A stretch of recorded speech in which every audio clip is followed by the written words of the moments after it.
Sa dami ng anak ko, ikaw lang ang walang silbi. Sigaw ni Marisa habang binabato ang gamit ni Clara sa sahig. Mag-aaral ka pa? Wala ka namang utak.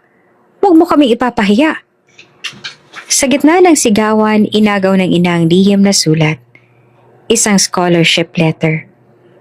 Nangopya ka lang siguro. Hindi to totoo. Sabay punit ng papel sa harap niya. Nanginginig sa sakit si Clara, pero walang luhang pumatak. Pinilit niyang maging matatag. Balang araw, pagsisisihan niyo to. Bulong niya sa sarili.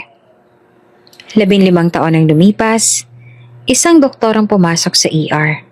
At siya ang mag-oopera kay Marisa. Kung bago ka pa lang sa channel na ito, mga kwento ni Ate Jane, istorya mo, ikwento ko, huwag kalimutang pindutin ang notification bell at subscribe button. Clara, ano ba yung niluluto mo? Sunog na naman. Sigaw ni Marisa mula sa sala, habang nanonood ng paborito niyang afternoon drama. Napalingon si Clara sa lutuan. Oo nga, halos mamula ng ilalim ng pritong talong. Mabilis niyang inilipat sa pinggan at pinawasan ng mantika gamit ang tissue. Pero huli na ang lahat. Wala ka talagang silbi. Bulong ng ina habang papalapit, sabay agaw sa kawali. Hindi pagluluto, hindi mo magawa ng maayos. Paano pa kaya sa pag-aaral? Buti nga't hindi pa kita pinag-aaral. Sayang lang ang tuition sa'yo. Tahimik lang si Clara. 17 taong gulang. Hindi siya sumagot. Hindi dahil hindi niya kaya, kundi dahil alam niyang wala rin namang saysay. Sa bahay na ito, ang may karapatan lang magsalita ay yung may mataas na grado at kayang ipagyabang ng ina sa kapitbahay.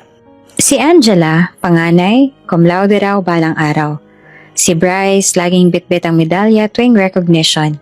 Si Camille at Jenny, kahit mas bata pa sa kanya, laging pinupuri. Pero siya ang salim pusa. Ang palaging napapabayaan sa group picture.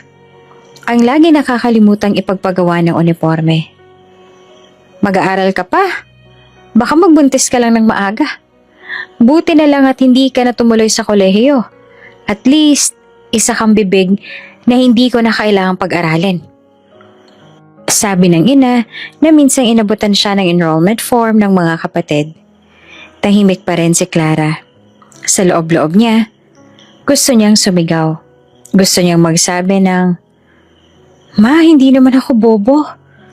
Pero anong laban niya sa mundong laging may pinapaboran? Naging natural na lang sa kanya ang manahimik. Tuwing umaga, siya ang laging unang nagigising para magwalis. Sunod ay maglalaba, magluluto ng agahan, maghahatid ng mga kapatid sa sakayan, tsaka babalik upang linisin ang buong bahay. Pagdating ng hapon, magbabasa siya ng lumang libro. Pero madalas ay tatanggalin din iyon sa kanya. Puro ka libro. Wala ka namang naiintindihan. Huwag kang magkunwari na para kang may alam. Wala kang pinagmanahan. Kantsaw pa ng ina, kasabay ng halakhak ng mga kapatid. Walang ibang taong pumapansin sa katahimikan niya. Ang akala nila, si Clara ay pipi sa dami ng oras na hindi nagsasalita.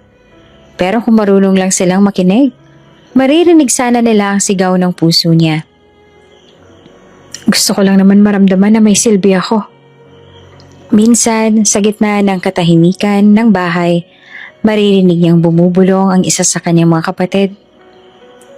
Pang-asawa lang yan si Clara. Yan yung tipo ng babaeng maagang mabubuntis. Sabay tawanan. Parang palamuti lang siya sa bahay. Lagi siyang kasama sa kwarto, sa hapag, sa sala, pero wala siyang kwento. Parang invisible. Wala siyang karapatang mangarap. Isang gabi, habang naghuhugas ng pinggan, narinig niya ang usapan ng ina at tiyahin sa sala. Yang si Clara, hindi ko na pag-aaralin. Abay, kung ano-anong kahihiyan pang aabutin ko kung mapapadpad yan sa kung saang dorm at mabuntis. Magkano ang tuition? 10,000? Aba sayang lang kung sa dulo ay papalpak lang din. Paano kung gusto niya talagang mag-aral? Tanong ng tiyahin niya. Tila naaawa. Nanginginig ang kamay ni Clara sa paghuhugas. Nabasag ang isang baso. Tumilapo ng bubog. Naputol ang daliri niya. Ano ba yan? Hindi ka na nga matalino. Tanga ka pa. Sigaw ng kanyang ina habang hinila siya palayo. Isa ka ngang abala sa buhay. Umiling si Clara. Tiningnan niya ang dugong dumaloy sa daliri niya. Sa isip niya, parang iyon ang simbolo ng kanyang pag-iral. Masakit, pero tahimik. Sa kwarto habang bitbit ang maliit niyang notebook na puno ng sulat kamay na kopya mula sa mga lumang librong napulot niya, sumulat siya ng isang tanong. Kung hindi ako matalino, hindi ba ako pwedeng mangarap? Walang sumagot. Sa dulo ng pahina, idinugtong niya. Kung wala na naniniwala sa akin, ako na lang muna. Kinabukasan, habang pinaghatiran niya ng almusal ang mga kapatid, dumaan siya sa gate. Doon nakita niya ang isang grupo ng estudyante na naka-uniforme. May hawak ng mga folder at sobre. May narinig siyang nagsabi. May bagong scholarship program daw, para sa mga walang kakayahang magbayad pero gustong mag-aral. Napalingon siya. Sa loob-loob niya, parang may sumiklab. Pero hindi pa ngayon. Hindi pa ito ang araw ng liham. Hindi pa ito ang simula ng revelasyon. Ngunit sa puso niya, may kaunting binhi na ang unti-unting tumubo. 6:00 ng umaga, bitbit ni Clara ang isang sobre habang palihim na ngumingiti sa sarili. Sa wakas, may patunay na siyang hindi siya bobo. Pumasa siya sa scholarship exam ng isang foundation para sa underprivileged youth na gustong makapagkolehiyo. Inilihim niya ito ng ilang linggo. Tinago ang application form sa loob ng lumang diksyonaryo na hindi binubuksan ng kahit sino pa sa bahay. Palihim din siyang nagpupunta sa guidance office para mag-follow up. Lahat ng iyon ay ginawa niya ng walang tulong. At walang pag-asa mula sa sariling pamilya. At ngayon, heto siya.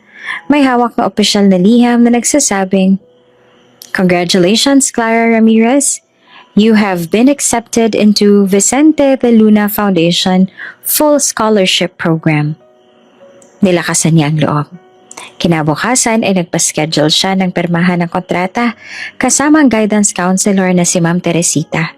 Sa wakas, isang pintuan ng posibilidad ang nagbukas para sa kanya. Ngunit walang lihim na hindi nabubunyag. Kinabukasan, habang abala siya sa pagwawalis ng bakuran, napansin niyang tila may kakaiba sa ina. Suot nito ang magandang blouse na karaniwang inilalabas lang tuwing fiesta. May dalang shoulder bag, nakapulbos, nakalipstick. May lakad po kayo? Tanong niya habang pinupunasan ng pawis. Ngumisi si Marisa ng mapait. Oo, at may aayusin lang ako tungkol sa'yo. Baka mamaya ay lalo mo na kaming mapahiya. Bago pa makasagot si Clara, sumakay na ang ina sa tricycle. Naiwan siya sa harapan ng bahay. May kaba sa dibdib. Sa guidance office, kalmado si Ma'am Teresita habang inaayos ang mga papeles sa mesa. Kasalukuyan niyang hinahanda ang form para sa final endorsement ng scholarship kay Clara nang biglang bumukas ang pinto. Good morning po. Bati ng babae na may matilim na titig. Hello. Kayo po si? Ako si Marisa Ramirez, nanay ng batang yan, si Clara. Napakunot ang noon ni Ma'am Teresita. Opo, papipirmahin ko nga po sana kayo para sa endorsement. Yan ang gusto kong pag-usapan. Putol pa ni Marisa, sabay upo sa silya na parang inaakusahan ang buong mundo. Hindi po pwedeng bigyan ng scholarship ang anak kong yan. Pasensya na po pero bakit naman po? Tanong ni Ma'am Teresita. Medyo naaalangan. Hindi po totoo ang resulta niyan. Simula pa ni Marisa habang hinuhubad ang shades. Sigurado akong nangopya lang yan. Hindi po siya matalino. Kaya nga hindi ko na pinagkolehiyo yan eh. Baka kung mapano pa siya roon. Halos hindi naman makapaniwala ang guidance counselor sa sinabi ng ina. Marami pong potential si Clara. Maganda po ang score niya. Siya po mismo ang nagsusumikap na mag-apply. Eksakto. Sabat muli ng ina. Kaya nga nagdududa ako. Puro bola lang yan. Kung sino-sinong pinagsusulatan ng liham. Baka nga nanghihingila ng awa. Wala sa kamalayan ni Marisa na nasa labas ng opisina, nakatayo si Clara. Kanina pa siyang naroon. Bit-bit ang envelope na may pirma ng foundation. Buong galak sana niyang ibibigay iyon sa guidance office. Pero natigilan siya nang marinig ang boses ng kanyang ina mula sa loob. Hindi niya alam kung lalapit ba siya o tatakbo pa palayo. Ma'am, maririnig niya muli ang boses niya. Kung papayagan niyo siyang mag-aral sa Maynila, baka lang mabuntis yan roon. Tapos, sino magpapakain? Kami rin. Alam niyo naman hindi lahat ng bata pinag-aaral. Natigilan si Ma'am Teresita. Pasensya na po pero hindi po kami sang-ayon dyan. Hindi porket mababa ang dating performance ng isang bata ay wala na siyang karapatang matuto. We believe Clara has potential. Ma'am, anak ko siya. Ako ang mas nakakakilala sa kanya. At sinasabi ko po sa inyo, magiging kahihiyan lang siya sa foundation ninyo. Sa labas, unti-unting nabasag ang puso ni Clara. Pakiramdam niya ay nanliliit siya sa bawat salitang sinasabi ng kanyang ina. Hindi niya akalaing kayang sirain siya ng ganon.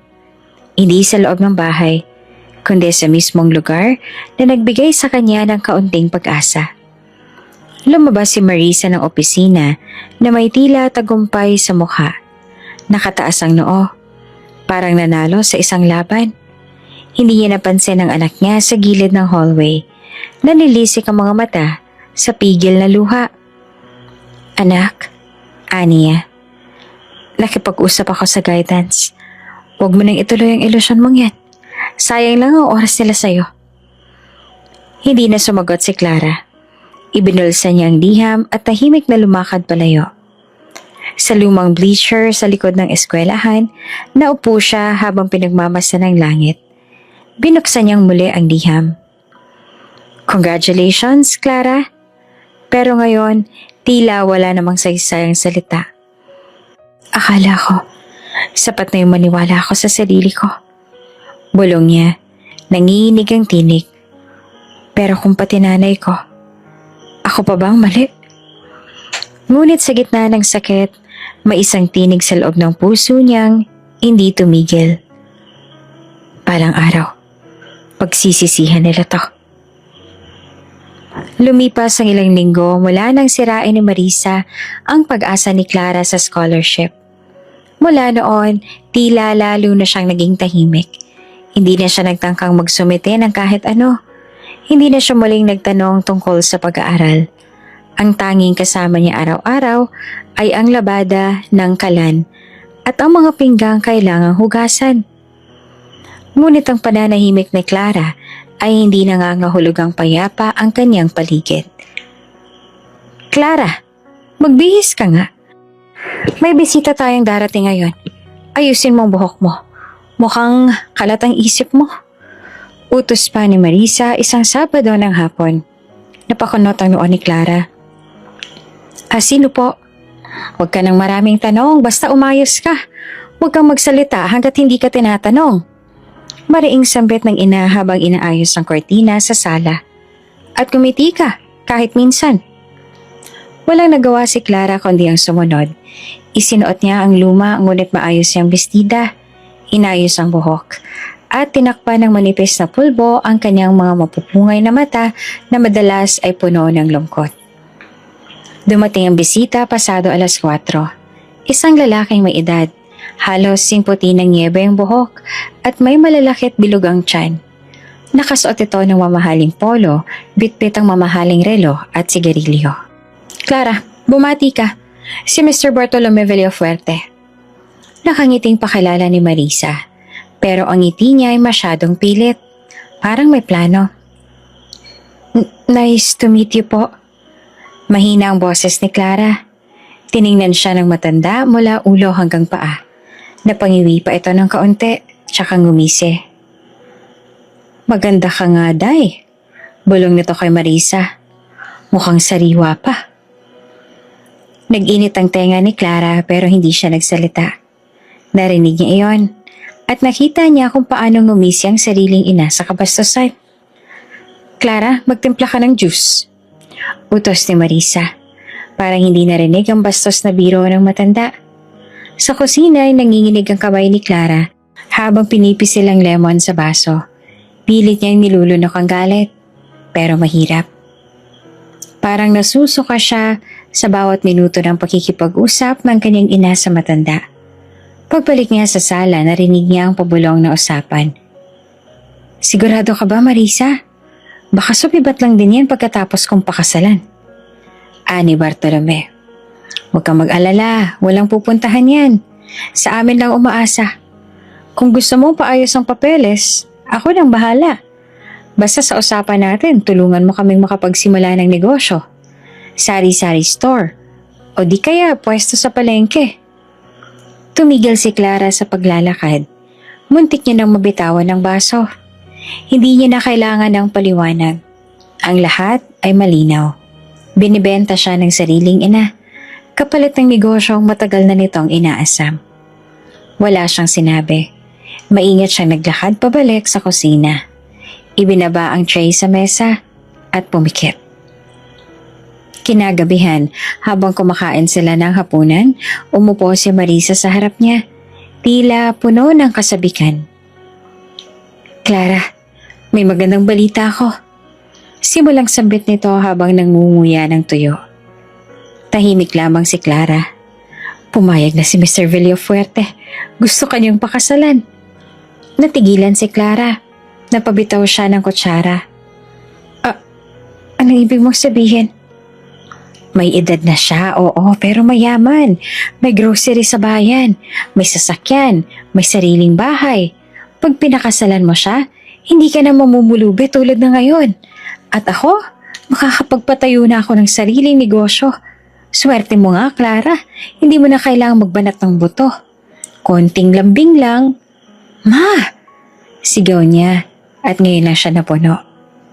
Ipinapakasal niyo po ako sa lalaking sing edad ni Lolo? Hindi niyo malang ako tinanong kung gusto ko? Tinanong pa ba kita nung gusto mong mag-aral? Sarkastikong tugon ng ina. Wala kang ambag dito sa bahay na to, Clara. Isa ka lang sa mga bibig na pinapakain. Ngayon na may pakinabang ka na, huwag mo tong sirain. Tumayo si Clara at nanginginig. So, para lang pala akong produkto na ibibenta ninyo. Ganito ba talagang tingin niyo sa akin? Kung wala kang silbi bilang estudyante, maging kapaki-pakinabang ka naman bilang asawa. Malamig na tugon ni Marisa. Huwag mo na akong ipahiya. Bukas ng gabi, magkikita ulit tayo. Ayusin natin ang kasunduan. Umalis si Clara mula sa mesa, naiwan ang pagkain.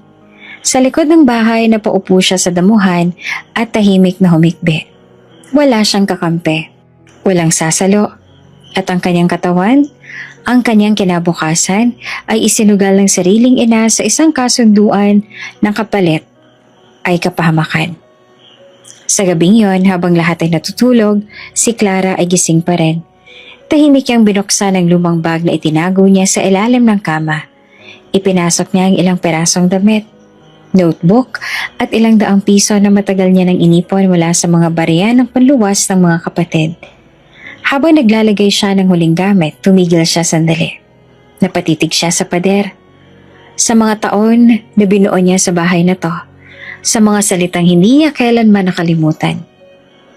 Wala ka mararating. Mabubuntis ka lang ng maaga. Isa kang pabigat. Ngunit sa oras na ito, hindi na siya luluha. Hindi na siya tatahimik. Hindi na siya papayag na ang katawan at kinabukasan niya ay ipagpapalit sa negosyo ng iba. Hindi ko po papayagan. Mahina niyang bulong habang sinusuot ang tsinelas. Sa madilim na daan, bitbit ang isang maliit na backpack at kaunting pag-asa. Tuluyan na siyang umalis. Hindi niya alam kung saan siya pupunta. Pero ang alam niya, hindi na siya babalik sa bahay na iyon para ibenta ang sarili niyang dangal. Madilim na ang paligid. Tahimik ang buong bahay, maliban sa mahinang ugong ng ventilador sa kwarto ng kanyang ina. Dala ang lumang backpack na puno ng ilang gamit, isang bote ng tubig at ilang daang pisong inipon mula sa baon ng mga kapatid, marahan ng bawat takbang ni Clara habang bumababa ng hagdan. Hindi siya sigurado kung anong naghihintay sa kanya sa labas, pero ang isang bagay ay malinaw. Hindi siya magpapakasal sa matandang hindi niya kilala. Hindi siya magiging alipin ng kasunduan ng kanyang ina. Hindi siya magiging produkto kapalit ng tindahan. Pagdating sa kalsada, tinapik niya ang kanyang dibdib. Nandoon pa rin ang kaba, parang sasabog. Ngunit may halo na rin itong tapang. Sa murang edad na 17, nagpa siya na siyang piliin ang sarili. Kahit pa ang kapalit nito ay pagputol sa ugnayan ng pamilya. Maya-maya'y dumaan ang bus papuntang Maynila. Kumaway siya at sumakay. Ang bayad ay sapat lang. Umupo siya sa likuran at tinapat sa bintana ang mukha upang itago ang luha na pilit niyang pinipigilan. Kahit saan, basta hindi na doon. Mainit ang hangin sa Maynila. Maingay, mausok, masikip. Hindi siya sanay sa ganitong paligid, pero hindi siya pwedeng umurong. Hawak niya isang luma at medyo kupas na papel na naglalaman ng address. Doon nakasulat ang pangalan ng dating kasambahay nila. Aling Presi, Kanto ng Rizal at Makiling, Sampaloc, Manila. Matagal niyang inikot ang mga kalsadang puno ng jeep, pedicab at paninda. Minsan ay napapaupo siya sa bangketa para magpahinga. Pero hindi siya sumuko. Ilang tanong sa mga tendera, ilang maling liko, at ilang pawis pa na lumalabas sa kanyang noo bago niya natagpuan ang isang maliit na karinderya na may karatolang hand-painted. Karinderya ni Presi, lutong bahay. Bumilis ang tibok ng puso ni Clara. Lumapit siya sa bukana at sumilip. May amoy mantika at ginisang bawang. May matandang babae na katalikod. Abalang nagluluto, habang may isa pang helper na nagbabalot ng ulam sa tabi. Oh, excuse me po. Mahinang tawag niya. Lumingon ang matandang babae. Pagkakita pa lang sa kanya, agad itong napatitig. Clara? Bulalas ang matanda. Anak ng Diyos! Clara, ikaw ba yan? Naluha si Clara tumango. Ako po ito, Aling Presi. Mabilis siyang niyakap ng matanda. Kahit pawisan ang kamay. Anong nangyari sa'yo, anak? Ang payat-payat mo at parang galing ka sa isang dilubyo. Tumakas po ako. Umiiyak na sagot ni Clara. Wala na po ako mapuntahan. Kayo lang po ang naalala ko. Sa loob ng maliit na karinderya, pinaupo siya ni Aling Presi. Pinainom ng malamig na tubig, binigyan ng lugaw at pinahinga.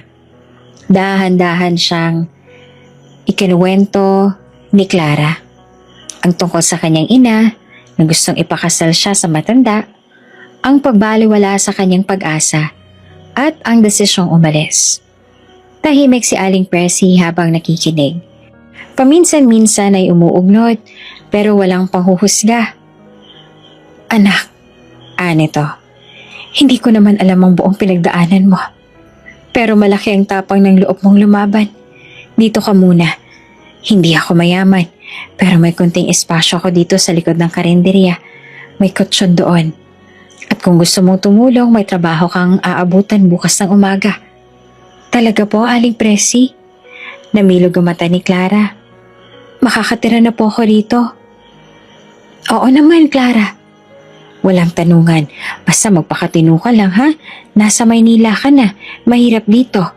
Pero mas masarap mamuhay ng malaya kaysa sa ginagapos. Tumulo ang luha ni Clara. Mula sa paninira, pang-aalipusta at pagbenta sa kanyang dignidad, heto siya ngayon, may isang taong sa wakas naniwala. Kinabukasan, maaga siyang ginising ni Aling Presi. Clara, start tayo ng 6:00.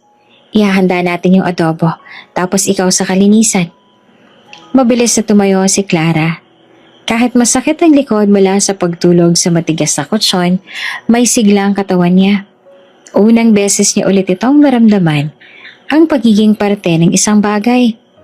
Naglinis siya ng mesa, naghugas ng kaldero, nagtimpla ng sabaw, at nagsaing ng kanin. Maghapon siyang abala. May mga oras na natatapilok siya o nadudulas, pero natututo siya.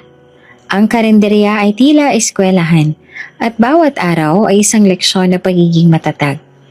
Tuwing break, tumatambay siya sa gilid ng estante kung saan may lumang plaka na nakasabit. Minsan ay pinagmamasdan niya ang mga estudyanteng dumaraan.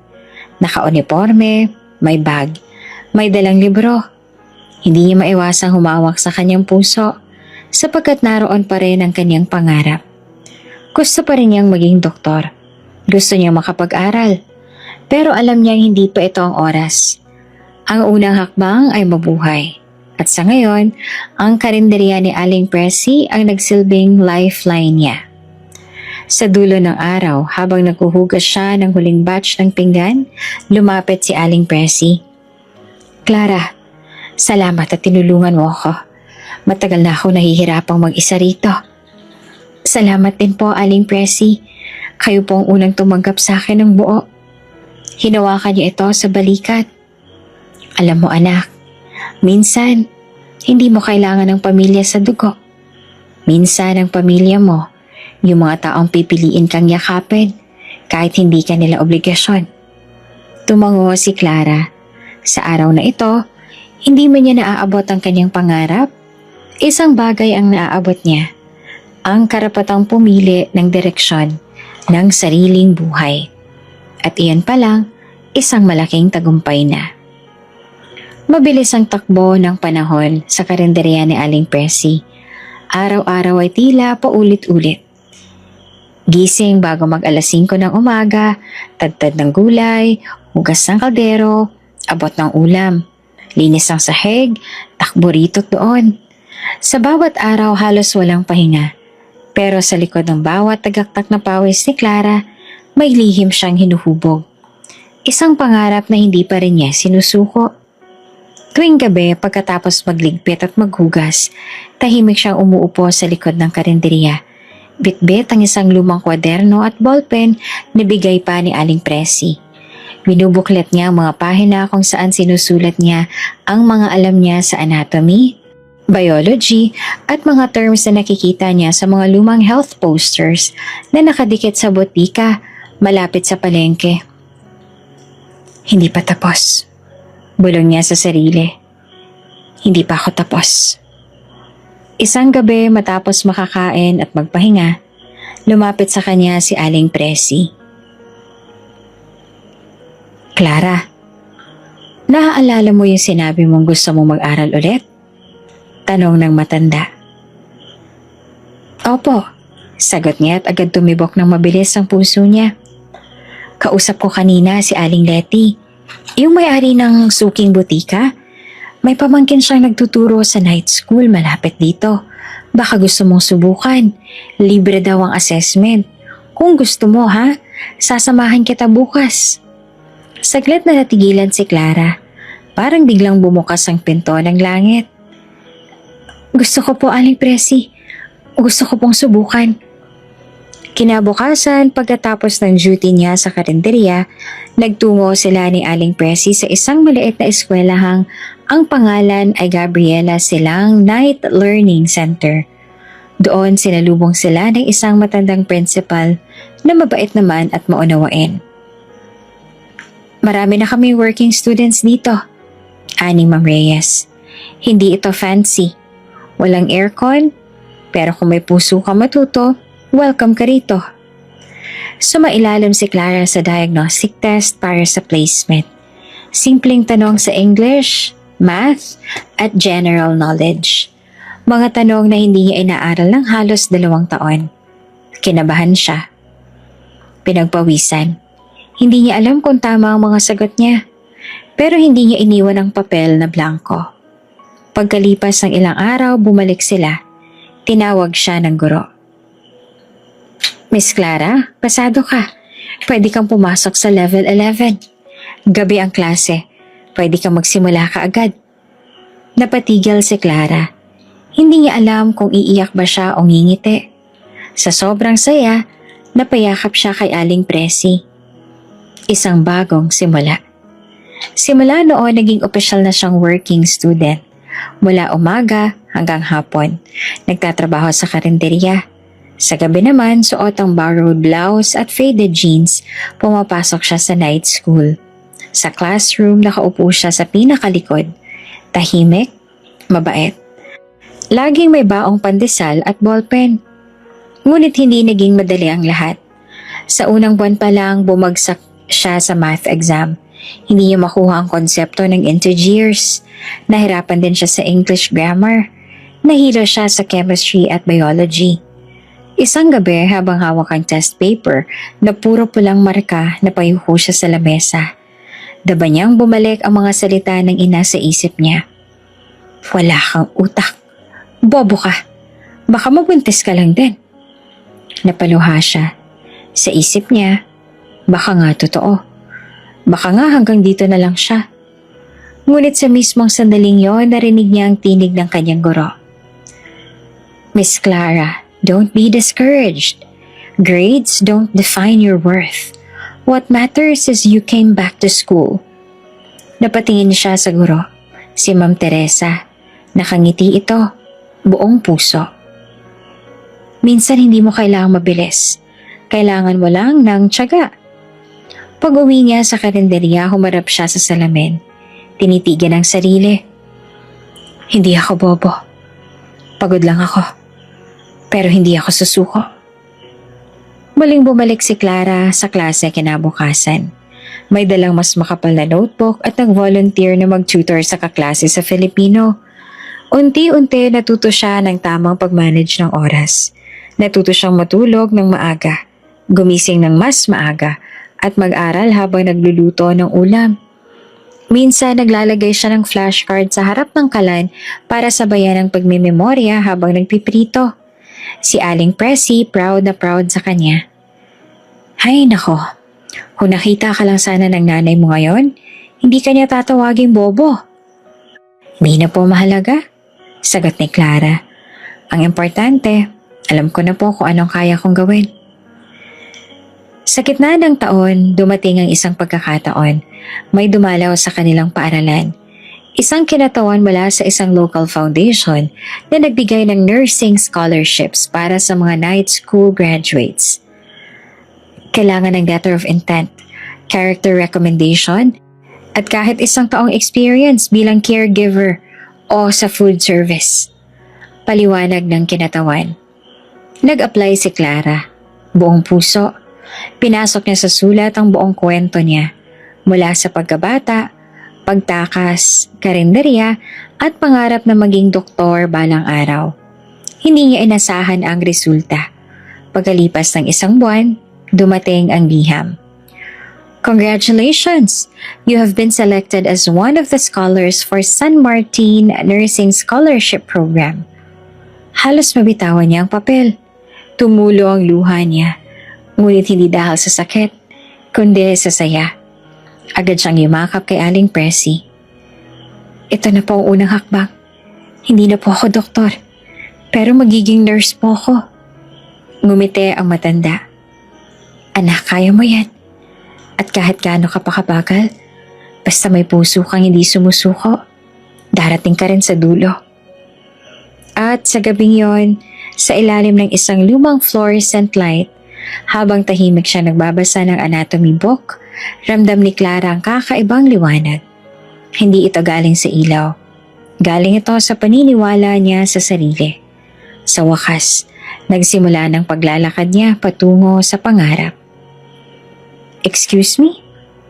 Ikaw ba si Clara Ramirez? Napalingon si Clara mula sa kanyang upuan sa library. Nang paaralang pinapasukan niya para sa nursing. Nasa break siya noon at kagat-kagat ang ballpen habang sinusubukang intindihin ang isang makapal na module tungkol sa human physiology. Nakita niya ang isang binatang may suot na malabong salamin. Bitbit ang isang backpack na halos punitin ng mga libro sa loob. Ako po, sagot niya na naguguluhan. Ako pala si Marco.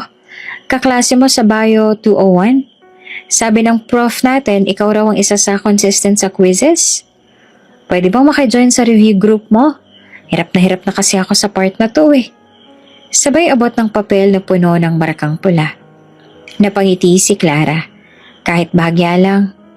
Ay, wala naman po akong group pero pwede po tayong mag-review kung gusto mo. Talaga? Salamat ah. Akala ko kasi suplada ka eh. Napataas ang kilay niya. Hindi naman, tahimik lang.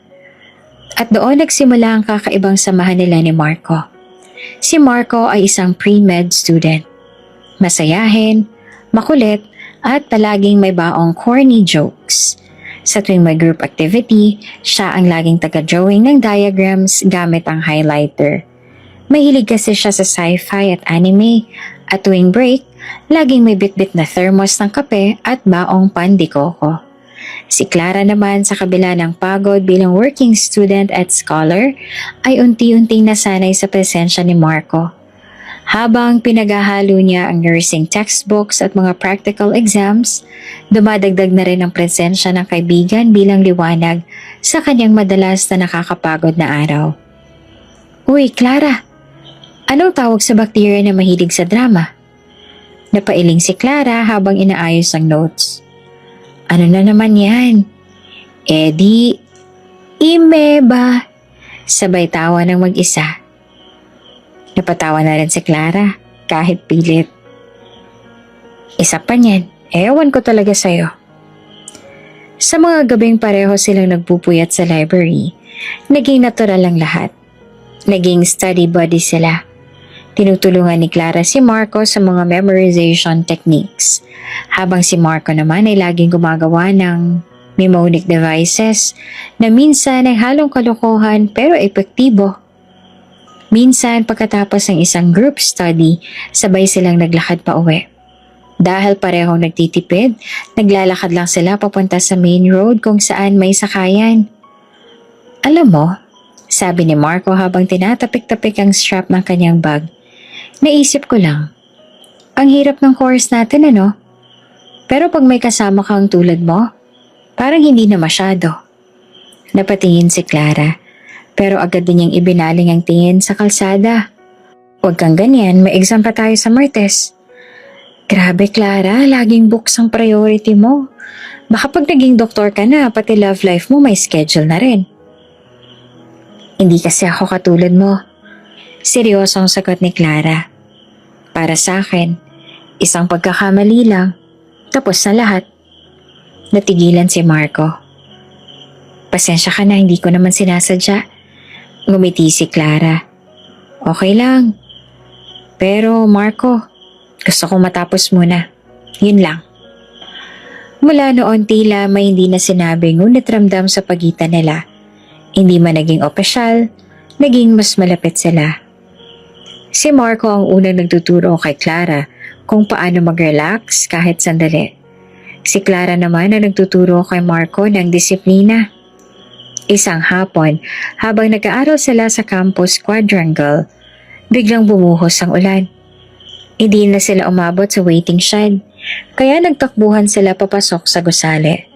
Parehas basang-basa, pero nagtatawanan. Para tayo mga basang sisiyo, tawa ni Marco habang pinupunasan ng salamin. Para tayo nagtangkang mag-swimming sa putik, sagot naman ni Clara, natatawa rin. Noon lang siya ulit tumawa ng ganoon, malaya, hindi pilit. Hindi may pasaning iniisip. Sa gitna ng tawanan, napatingin si Marco sa kanya. Clara, may sasabihin sana ako. Napahinto siya sa pagtawa. Pero alam ko namang hindi pa ito ang tamang oras kaya good luck na lang sa exam natin bukas. Sabay ngiti. Hindi na sumagot si Clara pero ramdam niya ang tibok ng puso niya. Mabilis, magulo. Sa unang pagkakataon naramdaman niyang may taong hindi lang humahanga sa talino niya kundi sa buong pagkatao niya. Pati sa tahimik, seryoso at simpleng Clara. Pag-uwi niya sa karinderya napansin ni Aling Presi ang kakaibang kislap sa mata niya. Uy, parang kinikilig ka ata. Biro ng matanda habang nagwawalis. Hindi po ah. Mabilis siyang tanggi, pero hindi mapigilan ang ngiti. Ganyan din ako dati. Pag tumibok na ang puso, kahit gaano ka kaseryoso, matutulala ka rin. Hindi na lang sumagot si Clara. Pero bago siya matulog, inilabas niya ang kwaderno niya at muling sumulat sa pahina. Dear future me, may isang Marco sa buhay mo ngayon. Hindi mo alam kung saan siya dadalhin ng tadhana. Pero ang alam mo, naging inspirasyon siya, hindi hadlang. At bago siya pumikit, pinangako niya sa sarili. Hindi mo na ako iibig. Pero hindi ko rin itataboy ang mga taong totoong intensyon dahil minsan, kahit hindi mo hinahanap, dumarating ang pagmamahal na hindi nananakit. Mainit ang araw na umuwi si Clara galing ospital duty bilang trainee sa ilalim ng scholarship program. Pagod man ang katawan, pursigido pa rin siya. Sanay na siya sa puyat, sa pagtayo buong araw, at sa mabigat na responsibility sa medical ward. Para sa kanya, bawat araw ng pagod ay hakbang papalapit sa pangarap. Habang sumasakay siya sa jeep, may narinig siyang mga chismis mula sa dalawang pasahero sa unahan. Alam mo ba, si Angela Ramirez, yung dating honor student sa San Vicente High? Ayun, nadakip. Nahuli raw kasama ng mga barkadang gumagamit ng droga sa eskinita malapit sa plaza. Ha? Yung panganay ni Marisa? Diyos ko! Nalamig si Clara. Hindi niya napigilang mapatingin sa labas ng bintana. Ang hangin na kanina'y masarap sa balat ay tila naging mabigat sa dibdib. Angela. Ate Angela. Hindi siya sigurado kung yun nga talaga. Pero hindi niya makakalimutan ang pangalan. Ang kapatid ng dating pinupuri. Ang anak na laging bitbit sa school para ipagmalaki. Kung totoo man ang narinig niya, tila unti-unting bumabagsak ang mundong matagal niyang iniwan. Pagka-uwi niya sa karinderya, ni Aling Presi agad siyang dumiretso sa silid sa likod para magpalit ng damit. Tahimik siyang naupo sa kama. Tahimik ang paligid, pero maingay ang isip.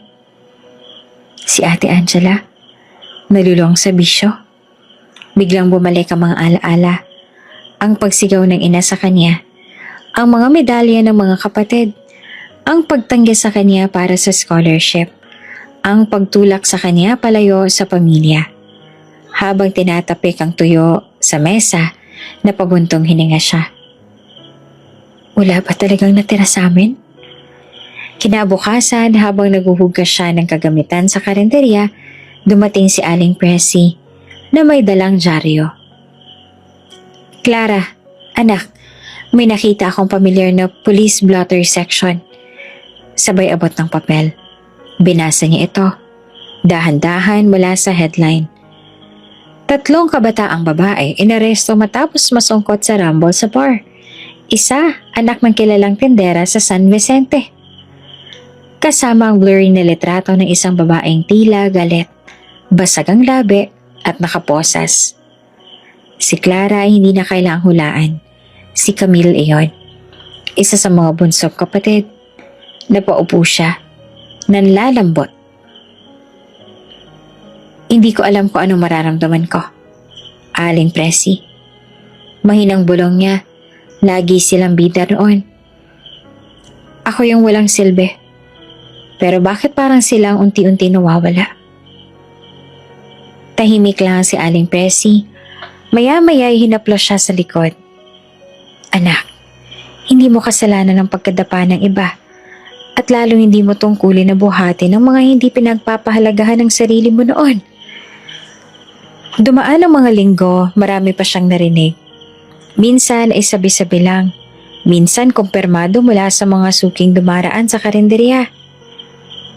Si Bryce daw nag-drop out na rin sa college. Nasa kanto lang. Palamunin din daw ng barkada. Si Marisa, laging galit. Lasinggero raw ang mga anak. Hindi natapos kahit isa. Si Clara ay tahimik lang. Sa puso niya gusto niyang masaktan. Pero wala nang sapat na damdamin para umiyak.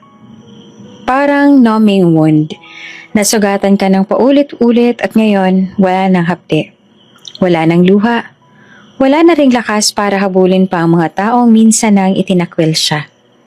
Sa gabi habang nag-aaral siya sa ilalim ng dilaw na ilaw ng bumbilya sa kusina, napahinto siya at napatingin sa isang sulok ng kwaderno niya. Isinulat niya, "Ang iniwan kong tahanan ay hindi tahanan. Ang iniwan kong tao, hindi ko alam kung kailan pa muling makikilala. Pero hindi ako babalik para lang mapatunayan na tama ako. Magpapatuloy ako. Hindi para sa kanila, kundi para sa sarili ko." Isinara niya ang notebook. Tumayo at naghanda ng kape para mag-review. Hindi siya nagpadala sa emosyon. Hindi siya nagpadala sa lungkot.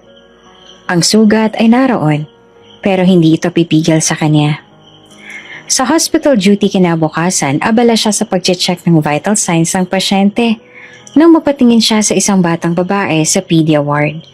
Tahimik ito. Hindi umiiyak, pero litaw ang lungkot sa mga mata. Lumapit si Clara, ngumiti at tinanong, "Gusto mo ng sticker? Meron akong unicorn sa bulsa ko." Ngumiti ang bata, tumango. Habang iniaabot niya ang makulay na sticker, napatingin si Clara sa refleksyon niya sa salamin sa gilid ng kama. Hindi siya ang parehong Clara na pinunita ng scholarship letter. Hindi siya ang batang tinawag na bobo. Isa na siyang babaeng lumalaban. Hindi pa tapos, pero hindi sumusuko. At sa likod ng bawat ngiting ibinigay niya sa kanyang mga pasyente, may lihim siyang kinikimkim. Isang sugat ng kahapon na hindi na kailangang ipakita.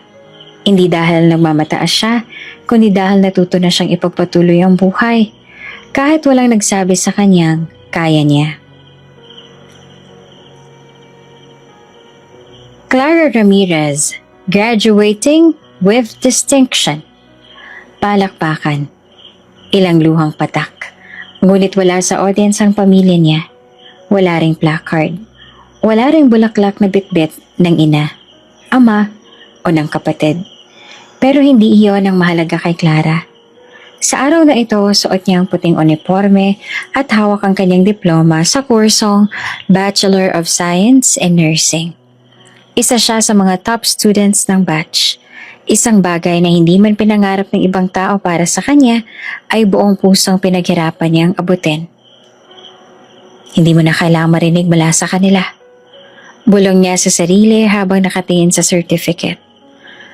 Ako nang pipirma sa pangarap ko. Pagkaraan ng ilang linggo, tinanggap si Clara bilang staff nurse sa isang district hospital sa Maynila. Mabilis siyang napansin dahil sa kaniyang dedikasyon.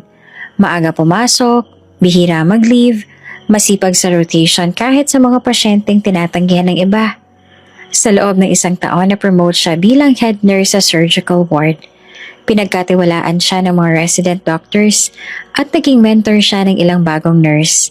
Ngunit sa kabila ng kanyang bagong posisyon, alam ni Clara na ito'y isa lamang hakbang.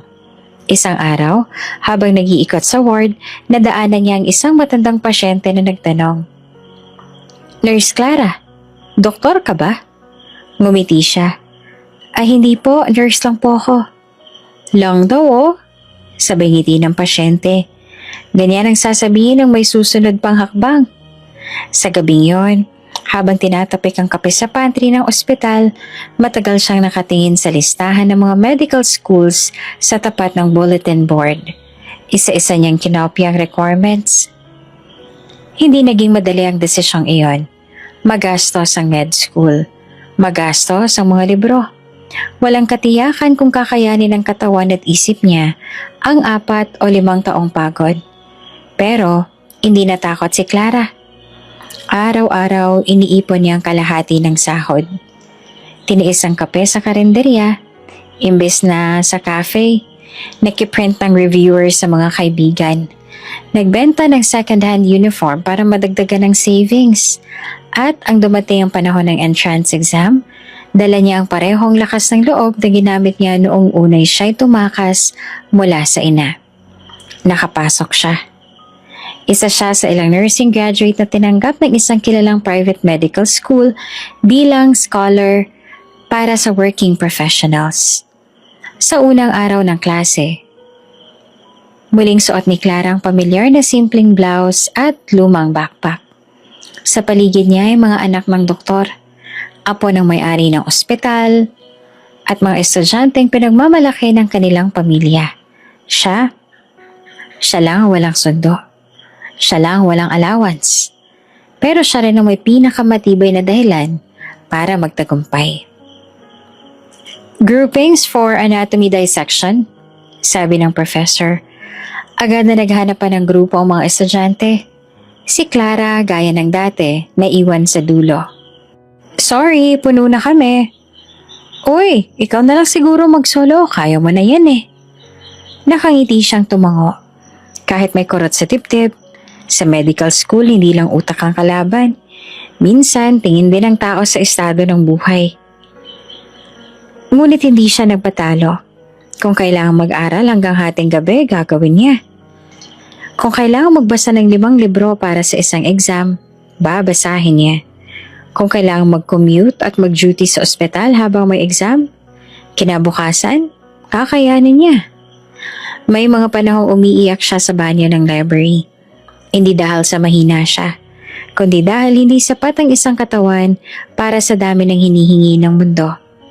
Pero bawat luha ay kasabay ng bulong sa sarili. Kaunti na lang, Clara. Kaunti na lang. Pagkaraan ng 3 taon, natapos siya ng medical school.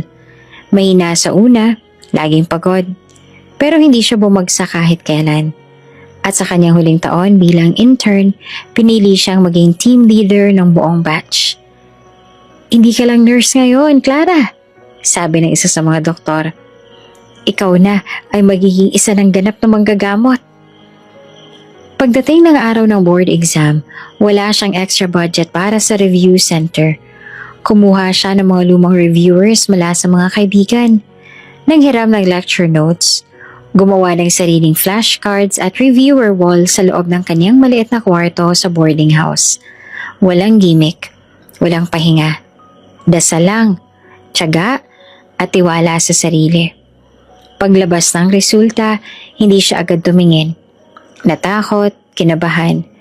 Pero matapos ang ilang oras ng pangungulit mula sa mga kaklase, sinilip niya ang listahan sa website. Nakita niya ang pangalan niya. Ramirez Clara J. Sa tabi nito, passer. Tumulo ang luha niya sa harap ng screen. Sa wakas, hindi na siya saling pusa. Isa na siyang ganap na Dr. Clara Ramirez.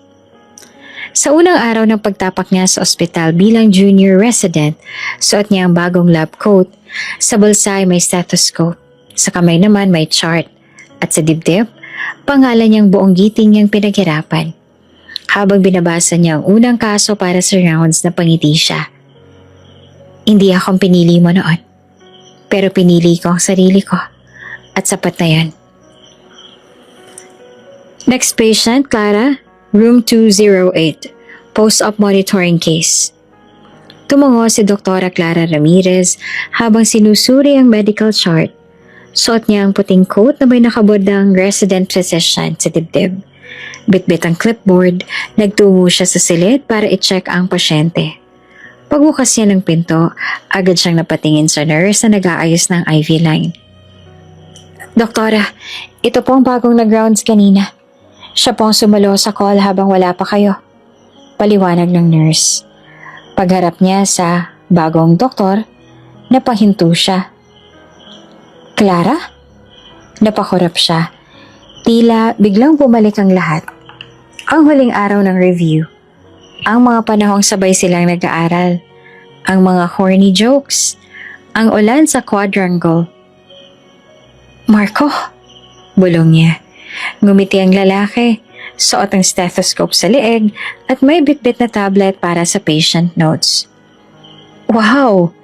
Ikaw na talaga to, ha? Doktora ka na. Hindi agad nakasagot si Clara.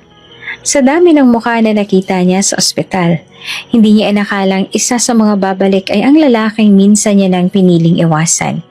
Hindi dahil sa kakulangan, kundi dahil sa tamang panahon. Kinagabihan nasa practice sila ng ospital. Nakaupo sa magkabilang dulo ng mesa. Pareho pa rin nagkakape gaya ng dati. So, ikaw palang pinadala dito ng main hospital bilang visiting resident? Tanong ni Clara habang humihigop. Oo, 2-month rotation lang. Pero ang tagal na rin ano? Sagot ni Marco. Nakikita kita sa balita sa medical board top-notchers. Ang galing mo Clara. Salamat. Sagot niya. Medyo nahihiya. Ikaw rin, di ko akalain itutuloy mo ang pre-med mo noon. Ginaya lang kita. Biro pa ni Marco. Napangiti naman si Clara. Hindi mo ba naisip noon na i-message ako? Nawala ka na lang bigla pagkatapos ng nursing. Nagkibit balikat si Marco. Akala ko kasi ayaw mo na eh. I mean, sinabi mo rin naman dati na uunahin mo munang pangarap mo. Na baka distraction lang ako. Tahimik si Clara sandali. Hindi distraction ang tawag sa taong naniniwala sa akin. Nagkatinginan sila. Sa katahimikan ng pantry, may damdaming muling binuhay. Hindi pilit, hindi rin biglaan.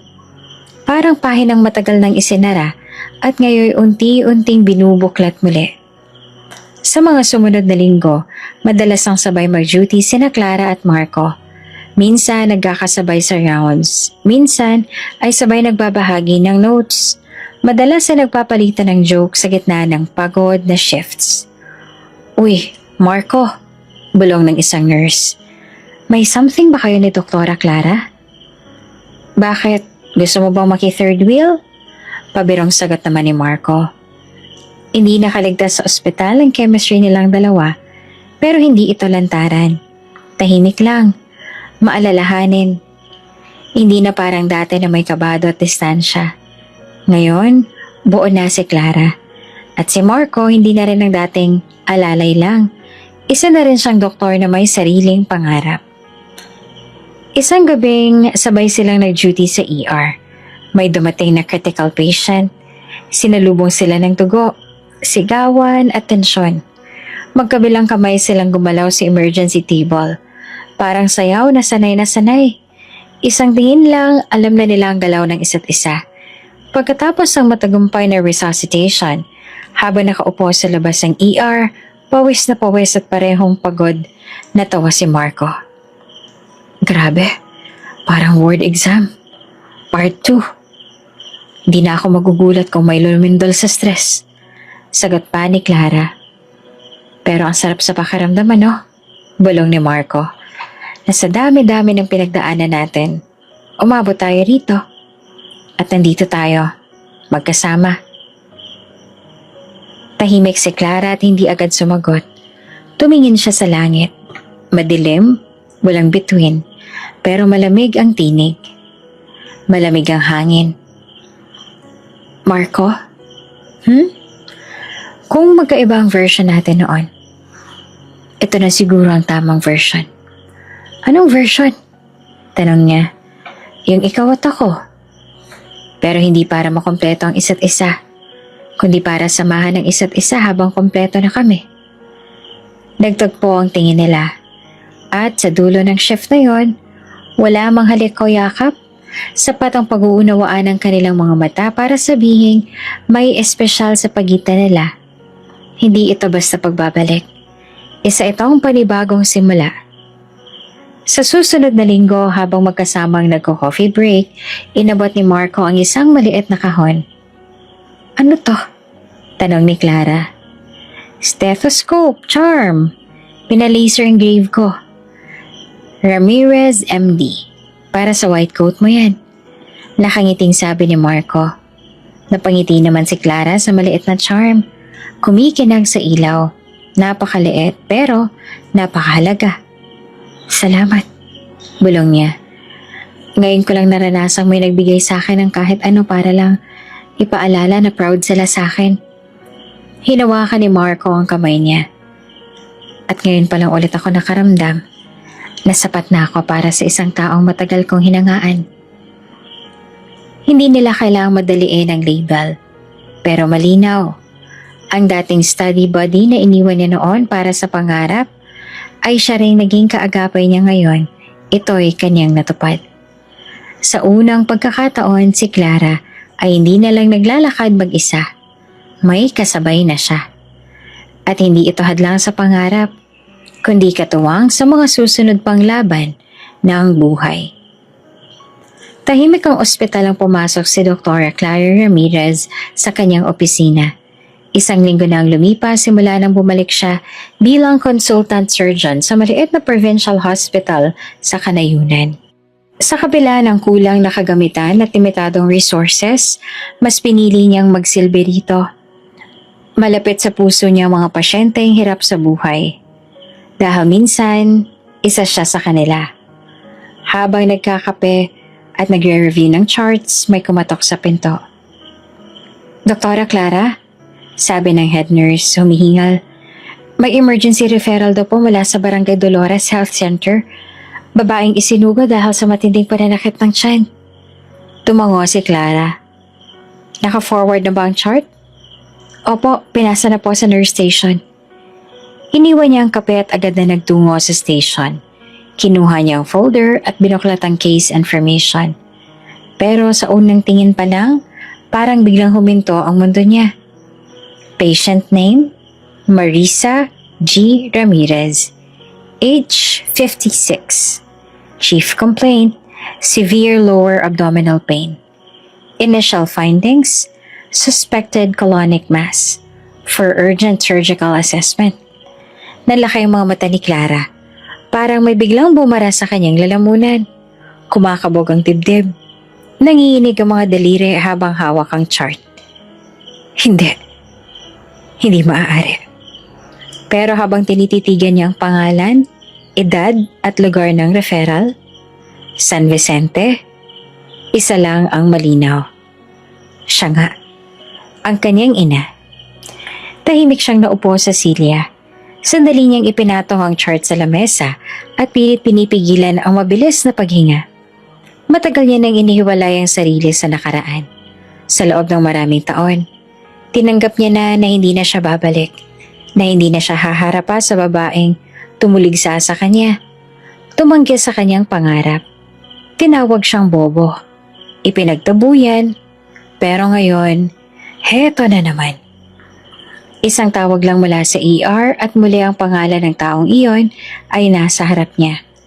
At sa pagkakataong ito, siya na ang may kapangyarihan, siya na ang magdedesisyon. At sa kabila ng lahat, hindi niya magawang iwasan ito. Diyos ko, mahina niyang bulong. Ito na ba talaga ang oras na yun? Bumalik siya sa opisina at isinara ang pinto. Muli niyang binuklat ang chart at inisa-isa ang findings. May posibilidad ng obstructing tumor sa bituka. Matindi ang pananakit ng tiyan. Mataas ang white blood count. Lumalabas sa initial assessment na kailangan ng agarang imaging at posibleng maoperahan. Huminga siya ng malalim. Handa na ba ako? Handa na ba akong harapin siya? Nang hindi niya alam kung sino ako. Tumango siya at lumakad paikot-ikot sa silid. Sa bawat hakbang, bumabalik ang boses ng nakaraan. Mabubuntis ka lang ng maaga, sayang lang ang tuition.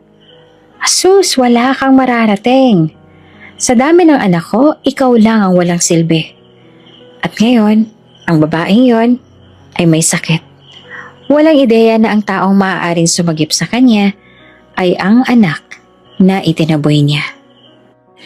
Pagkalipas ng ilang minuto, tumawag ang ER. Doktora Clara, on the way na po ang ambulance. Estimated arrival in 10 minutes po. Copy, sagot niya. Kalmado ang boses pero bagabag ang damdamin.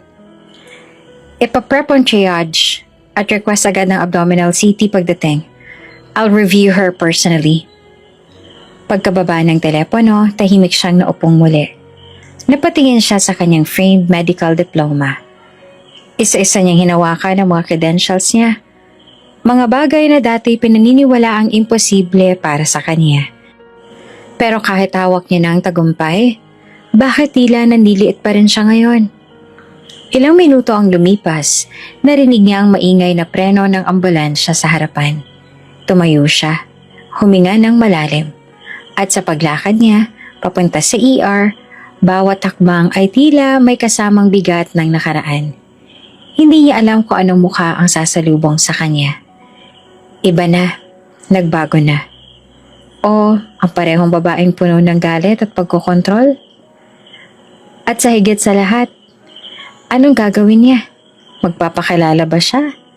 O mananatiling doktora sa harap ng babaeng kailanman hindi naniwalang kaya niya na maging isa? Pagbukas ng ER doors, nakita niyang inaasikaso na ng mga nurse ang pasyente. Nakatakip ang mukha nito ng oxygen mask. Hindi pa siya lumalapit. Tinitigan lang siya mula sa malayo. Walang duda. Siya nga. Ang matang minsang tumingin sa kanya ng may paglibak. Ngayon ay nakapikit. Mahina, may bakas ng sakit. Hindi siya nakagalaw. Hindi siya lumapit. Hindi siya nagsalita. At sa loob ng katahimikang iyon, isang tanong ang paulit-ulit na nasa isip niya. Sa pagdating ng araw na to, ano ang dapat kong maramdaman? Hindi niya alam kung kailan gigising ang kanyang ina. Hindi rin niya alam kung may ibang kasamang dumating. Pero isang bagay ang sigurado. Siya na ngayon ang may hawak ng desisyon. At kahit anong sakit pa ang iniwan ng nakaraan, hindi niya kayang talikuran ng sinumpaang tungkulin. Ang magligtas ng buhay, hindi bilang anak, kundi bilang isang tunay na manggagamot. Tahimik ang ER ng Provincial Hospital ng gabing yon, pero hindi ang damdamin ni Dr. Clara. Nakatitig siya sa chart na hawak niya. Pangalan ng pasyente, Marisa Ramirez, 56 years old. Chief complaint, abdominal pain, suspected mass in the colon. Napasinghap siya. Walang dudang ito nga kanyang ina. 15 taon mula nang huli silang magkita. Noong araw na itinaboy siya, pinahiya, tinanggalan ng pangarap. Pero ngayon ibang Clara nang nakatayo rito. Hindi na siya si Clara Ramirez, ang walang silbi. Siya na ngayon si Doktora Clara R. Salazar. May asawa, may titulo, at may sariling pangalan. Doktora, lumapit ang isang nurse. Nasa triage na po ang pamilya. May mga anak daw siyang kasama. Si Clara ay tumango. Pilit na pinanatiling kalmado ang anyo. Sa kabila ng puting coat at credentials, may bahid pa rin kirot sa dibdib. Mula sa hallway, nakita niya ang 3 babaeng pasuray-suray na pumasok. Ang isa, buntis at halatang gutom. Ang isa may suot na sirang hoodie, amoy sigarilyo. Ang isa naman ay parang wala sa sarili. Nakaupo at kumakalkal ng candy sa bulsa. Hindi siya lumapit, hindi siya nagsalita. Pero sa loob-loob niya, kilala niya ang mga ito. Sina Camille, Jenny at Katrina. Mga kapatid niyang minsang itinaas ng ina at ipinantapat sa kanyang kabobohan. Mga kapatid na pinalad noon sa suporta, habang siya naman itinatakwil. Ngunit ngayon, ang dating may mararating ay tila nawala ng landas. Hoy nurse! Sigaw ni Jenny sa counter. Anong oras ba yan ooperahan si mama? Naghihintay kami dito, parang kami pang may kasalanan ngayon. Ma'am, we're still evaluating the patient. The consultant surgeon is reviewing the imaging results. Mahinahong paliwanag ng nurse. Ay, ewan ko sa consultant na yan. Sana mabilis kumilos, ano? Reklamo pa ni Camille habang umuupo sa upuan. Walang pakialam sa ibang pasyente sa paligid. Hindi nila alam ang tinutukoy nilang consultant surgeon ay ang mismong tao na tinalikuran nila. Si Clara. Ang kapatid nilang itinuring na kahihiyan. Ngayon, isang ganap ng doktora. Sa staff lounge, sinuyod ni Clara ang file ng pasyente. Confirmed, suspected tumor mass sa colon. Kailangan ng operasyon sa lalong madaling panahon. Doktora Salazar, ani ng residente. Ready na po ang consent form. Gusto po ba ninyong kausapin ng pamilya? Napaisip siya. Isang bahagi sa kanya ang gustong humarap at sabihin ng totoo. Ngunit nanaig ang profesionalismo at ang layunin niyang makita kung paano siya tratuhin kung di nila alam ang kanyang pagkatao. Let's keep it by the book. Hindi pa nila kailangan malaman kung sino ako. Mariing sagot niya. Sa labas ng consultation room, muling nagbubungangaan ang magkakapatid. Hindi ko nga alam kung may pambabayad pa ba tayo rito. Ani Katrina habang hinahaplos ang tiyan niya. Kung wala tayong pambayad, ewan ko lang kung aalisin ba yung sakit sa bituka ni Mama o lalagyan ng band-aid. Sarkastik ang tugon ni Camille. Ang importante, buhay pa si Mama. Hindi tulad ng isang tao dyan na nawala na lang na parang bula. Sabay irap ni Jenny sa kawalan. Hindi alam na nasa loob ng room ang mismong taong pinagtutungkulan niya. Sa sulok, na noon si Clara, nakayuko, pinipigilan ng luha. Hindi dahil sa galit, kundi dahil sa kirot ng katotohanan, kahit anong tagumpay, hindi kayang tanggalin ang sugat ng rejection. Kinagabihan habang inaalam ang update ng pasyente, lumapit muli ang nurse sa kanya. Doktora Salazar, nagtatanong po ang pamilya kung pwede nilang makausap ang surgeon. Hindi raw nila alam kung sino ang consultant eh. Sabihin niyo darating ang consultant bukas sa rounds. Ayoko mapalapit muna ngayon. Sige po, doktora. Lumayo ang nurse. Sa isang iglap, lumingon si Clara sa salamin. Tinitigan niya ang sarili. Puting coat, ID na nakasabit. Dr. Clara R. Salazar, General Surgeon. Walang bakas ng Clara Ramirez sa pangalan niya. At hindi na siya babalik sa pangalan ng babaeng inapi. Pinili niya na ang bago buhay na walang pagkakakilanlan sa sakit ng kahapon. At kung dumating man ang panahon na makikilala nila ako, gusto kong mangyari iyon. Hindi dahil sa pangalan, kundi dahil sa puso. Sa gabi ring iyon, habang inaayos ang admission notes ni Marisa, may narinig siyang usapan sa waiting area. Sino ba kasing tinatawag nilang Salazar na yon? Baka naman asawa lang na may-ari ng ospital. Ani Camille. Basta hindi mukhang totoo yung pangalan, feeling doktor lang siguro. Dagdag pa ni Jenny. Si Clara ay ngumiti na mapait. Hindi nila alam, hindi nila kailanman inalam. Hindi nila kailanman tinanong kung nasaan siya ng mga panahong kailangan din niyang mabuhay. Pero ngayon, narito siya. Hindi para magpakilala bilang anak, kundi para gawin ng sinumpaang tungkulin bilang doktor. At kung hindi pa rin nila makita ang halaga ko bilang tao, ayos lang. Kasi ngayon, hindi ko na kailangang patunayan pa yun sa kanila. Tahimik ang gabi sa hospital wing. Si Dr. Clara R. Salazar ay nakaupo sa kanyang opisina, hawak-hawak ang medical chart ng pasyente. Marisa G. Ramirez, babae, 59. Suspected colorectal tumor. Isang bagay na agad niyang napansin. Hindi lang sa pangalan kundi sa sulat kamay ng admission nurse sa gilid ng chart. Matapang, hindi maamo. May ugaling dominante sa staff. Nag-init ang batok ni Clara. Kilalang kilala niya ang pasyente. Ilang taon nang dumipas ngunit ang pangalan at asal ng babaeng yon ay nananatiling matalim sa kanyang alaala. Ang sarili niyang ina. Matagal siyang hindi nakakibo.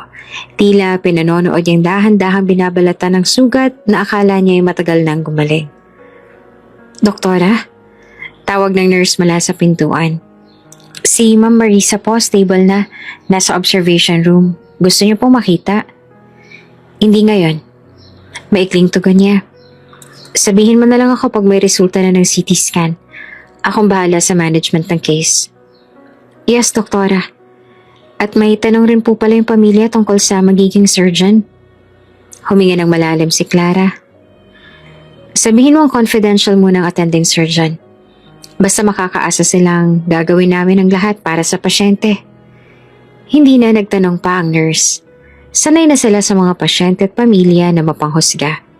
Pero kay Clara, hindi lang ito basta isang kaso. Ito ay multong bumalik mula sa nakaraan. Kinagabihan, lumapit siya sa observation room. Sa likod ng salaming one-way mirror, nakita niya ang inang natutulog. May suot na hospital gown, nakakabit sa IV. Sa tabi nito ay dalawang babae, ang kanyang mga kapatid. Parehong mukhang haggard at halatang hindi na rin maayos ang kalagayan. Isang mabigat na emosyon ang gumapang sa kanyang dibdib. Galit, lungkot, awa, bigati. Ngunit pinili niyang hindi pumasok. Sa halip ay dumiretso siya sa nurse station. Gusto ko ako mag-handle ng surgery. Pero hindi ko gustong malaman ng pasyente na ako yun. Hindi pa ngayon. Nagtaka ang head nurse. Confidential po ba talaga, doktora? May karapatan po kasi silang malaman ang identity ng surgeon. Gusto ko lang makita kung paano ako nila pakitunguhan. Kung walang nakaraan sa pagitan namin. Napatingin sa kanya ang nurse, ngunit tumango. Naiintindihan ko, ma'am. Mag-iingat po kami sa pagsagot sa mga tanong nila. Bumalik si Clara sa opisina niya. Tinanggal ang kanyang nameplate at itinabi. Sa drawer, kinuha niya ang surgical goggles, cap at mask. Lahat ay high-grade, professional standard. Walang makakakilala sa kanya sa operating room. Hindi dahil sa ayaw niya makilala, kundi dahil gusto niyang makita kung may natira pa bang respeto ang ina't mga kapatid sa isang taong hindi nila alam na dati na nilang minata at minura. Kinabukasan habang nag-rounds, narinig niyang boses ng isa sa mga kapatid mula sa hallway. Ate, sure ka bang magaling ang surgeon dito? Tanong ng mas bata. Ewan, confidential daw. Pero consultant level na. Social nga daw, sabi ng nurse. Baka naman maarte lang. Feeling lang siguro. E di sana nagpaka-artista na lang. Napakuyom ang mga palad ni Clara. Sa loob-loob niya, ganito pa rin pala sila. Wala pa ring respeto kahit kailan. Pero pinigilan niya ang sarili. Hindi siya narito para patunayan kung sino siya. Narito siya bilang doktor, hindi bilang anak. Pagdating sa opisina, muling binasa ni Clara ang diagnostic findings. Malinaw, may mga obstruction sa bituka. Kailangan ng agarang operasyon. Mataas ang risk kung hindi maagapan. Dapat gawin sa loob ng 3 hanggang 5 araw. Makalipas ang 2 araw, tinawag siya ng head nurse. Doktora, andito po yung pamilya. Gusto raw kayo makausap. May mga tanong tungkol sa surgery. Saglit na natahimik si Clara bago tumugon. Sabihin niyong confidential pa rin ang identity ng surgeon. Hospital protocol. Noted po. Ngunit narinig niya sa labas ang boses ng ina. Ano ba naman yan? Kahit pangalan ayaw sabihin. E baka kung sinong baguhan lang ang mag-opera sa akin. Ayoko sa babae, lalo na sa bata. Lalong nanikip ang dibdib ni Clara. Gusto niyang sumigaw. Ako yun, ma. Ako ang taong minura mo noon. Pero hindi niya ginawa. Hindi niya kailangang magpakilala para lang patunayan ang sarili. Kinagabihan, sinilip niyang muli ang kanyang ina sa observation room. Tulog pa rin ito. Dahan-dahan siyang pumasok suot ang coat at stethoscope. Pero hindi nakalagay ang name tag. Nakita niyang kalahating laman ng IV. Kaya kinapa ang kamay ng pasyente para i-check ang pulse. Nagmulat si Marisa. Doktor ka ba? Tanong nito sa malamig na tono. Opo, tinitignan ko lang po ang kalagayan ninyo. Huwag mo akong tanungin, gawin mo na lang trabaho mo. Mariing sagot ng ginang. Tahimik lamang si Clara, hindi na nagtanong pa, hindi sumagot. Hindi na rin nagtagal, lumabas siya ng silid.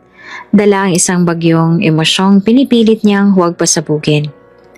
Sa hallway, halos manginig ang tuhod ni Clara habang pauwi. Pero sa kanyang puso, iisa lang ang malinaw. Hindi siya gagamot para makalala. Gagamot siya dahil tungkulin niya bilang doktor. At kapag dumating ang araw ng operasyon, handa na siya.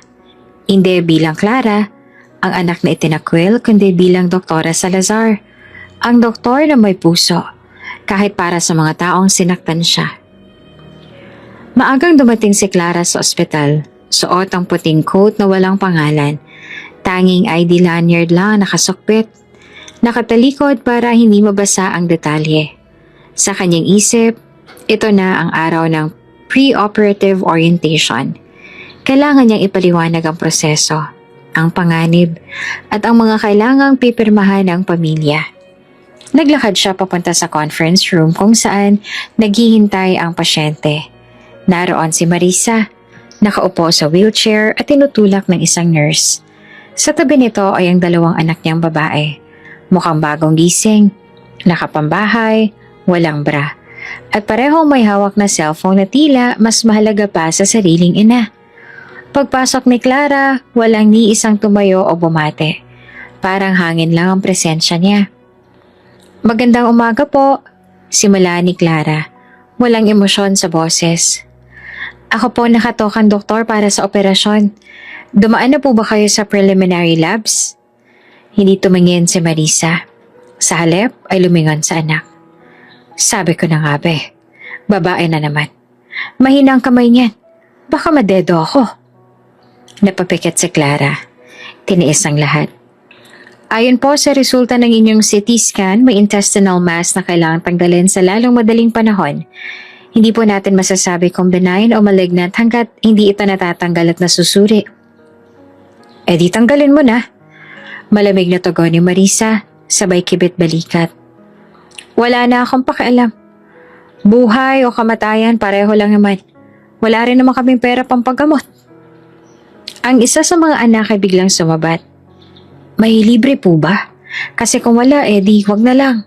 Hindi naman kami artista para ma-afford yan. Pinandilatan sila ni Clara, pero agad din nagpakahinahon. May charity assistance ang ospital. May mga dokumento kayong kailangang pirmahan para maisama sa priority case list. Ayoko ng papel-papel, tatadtarin mo lang ako ng kung kailan niyo gusto. Ang mapait na tugon ni Marisa tsaka tumawa. Kung kami nga, ginilitan na ng tadhana. Tahimik si Clara. Nakatingin siya sa mga taong ito, mga kapamilya niya noon. Pero ngayon, parang wala siyang koneksyon sa kanila. Kung noon bawat salitang galing sa ina ay sugat na humihiwa sa puso niya, ngayon ay tila numb na siya. Wala na siyang pakiramdam kundi awa. Hindi sa sarili, kundi sa mga taong ito na hindi natutong magbago. Kailangan ko po ng pahintulot ninyo. Kung pipirma kayo, pwede nating itakda ang operasyon sa loob ng 3 araw. Paliwanag niya. Professional pa rin. Aba, 3 araw pa? Singal ng isa sa mga kapatid. Hindi ba pwedeng bukas na? Baka mamaya hindi na kayanin ni mama, masisi pa kami. Ang ganitong operasyon po ay nangangailangan ng preparasyon. Paliwanag ni Clara. Kailangan munang mapalakas ang katawan ninyo, ma'am. Sa ngayon ay anemic kayo at mababa ang platelet count. Kung itutuloy natin agad, mataas ang risk ng komplikasyon. Doktora, wag mo na sana akong turuan. Sabat ni Marisa. Wala na akong pakialam sa risk. Sawa na akong mabuhay. Wala na rin namang silbi ang mga anak ko. Tinignan mo nga, puro tambay. Yung isa nga dyan, buntis na naman eh. Napatigil si Clara. Yung isa, buntis. Napatingin siya sa nakababatang babae. Payat, maputla, at halatang hindi na natutulog. Nakalugay ang buhok. May punit ang damit sa tagiliran. Hindi sumasagot. Nakayuko lang habang nilalaro ang zipper ng kanyang sling bag. Hindi alam ni Clara kung anong mas matindi. Ang galit, ang hiya, o ang lungkot. Isang buong pamilya na binuo sa mapang-abusong pananalita. Walang pangarap, walang direksyon. At sa gitna ng lahat, heto siya ngayon. Isang taong ginamit ang bawat mapait na karanasan bilang hagdanan para umangat. Kailangan ko po ng pirma niyo sa form. Ulit niya pa. Kung hindi, hindi pwedeng ituloy ang operasyon. Abay, akala ko ba libre? Singhal ni Marisa. Libre po ang surgery, pero may proseso pa rin po. Mariing paliwanag ni Clara. Sumimangot si Marisa. Sige na nga. Pirma lang ang katapat niyan, diba? Kinuha ni Clara ang clipboard. Inilagay sa harap ng ina. Hawak ni Marisa ang ballpen at nagsimulang pumirma. Habang pinupuno ng kanyang ina ang dokumento, napansin ni Clara ang mga kamay nito. Nanginginig, tuyo ang balat. May mga bitak sa gilid ng mga kuko. Wala nang dating makinis at alagang palad na siyang sumampal sa kanya nang minsang umuwi siya na may librong hiram sa library. Iyan na, tapos na. Pwede na ako mamatay. Sarkastiko ang sabi ni Marisa matapos pumirma. Hindi na sumagot si Clara. Kinuha niya ang form, binasa at sinuri ang bawat detalye. Salamat po. Makakaasa po kayong gagawin ko ang lahat para gumaling kayo. Mahinahon niyang sabi. Huwag ka nang magdrama, doktor ka lang. Hindi mo kami kilala. Mariing sambit ni Marisa. Tumingin si Clara sa kanyang ina. Sa mga matang dati nalilisik sa galit at ngayon ay mapungay na. Ang katawan nitong nalalambot sa karamdaman, ang mga anak nitong malayo sa dignidad na pangarap sana para sa kanila. At sa kaibuturan ng kanyang puso, isang linya ng salitang hindi niya kailanman nasambit noon ang tahimik na dumaan sa kanyang isipan. Ako na bang dapat mahiya? O kayo? Tahimik siyang lumabas ang silid, dala ang clipboard. Ang bigat sa dibdib niya ay hindi nagalit, kundi pagkapagod. Hindi pisikal, kundi emosyonal. Sa hallway, habang naglalakad siya pabalik sa opisina, napatingin siya sa isang poster ng ospital. Serbisyo ng may malasakit. Lunas na may puso. Napangiti siya, sapagkat sa kabila ng lahat, iyon ang ginawa niya. Kahit para sa mga taong kailan may walang puso para sa kanya. Maagang dumating si Dr. Clara Rivera sa ospital, dala ang matinding kabog ng dibdib at bigat ng emosyon. Kahit ilang operasyon ang naisagawa niya sa mga nagdaang taon, iba ang araw na ito.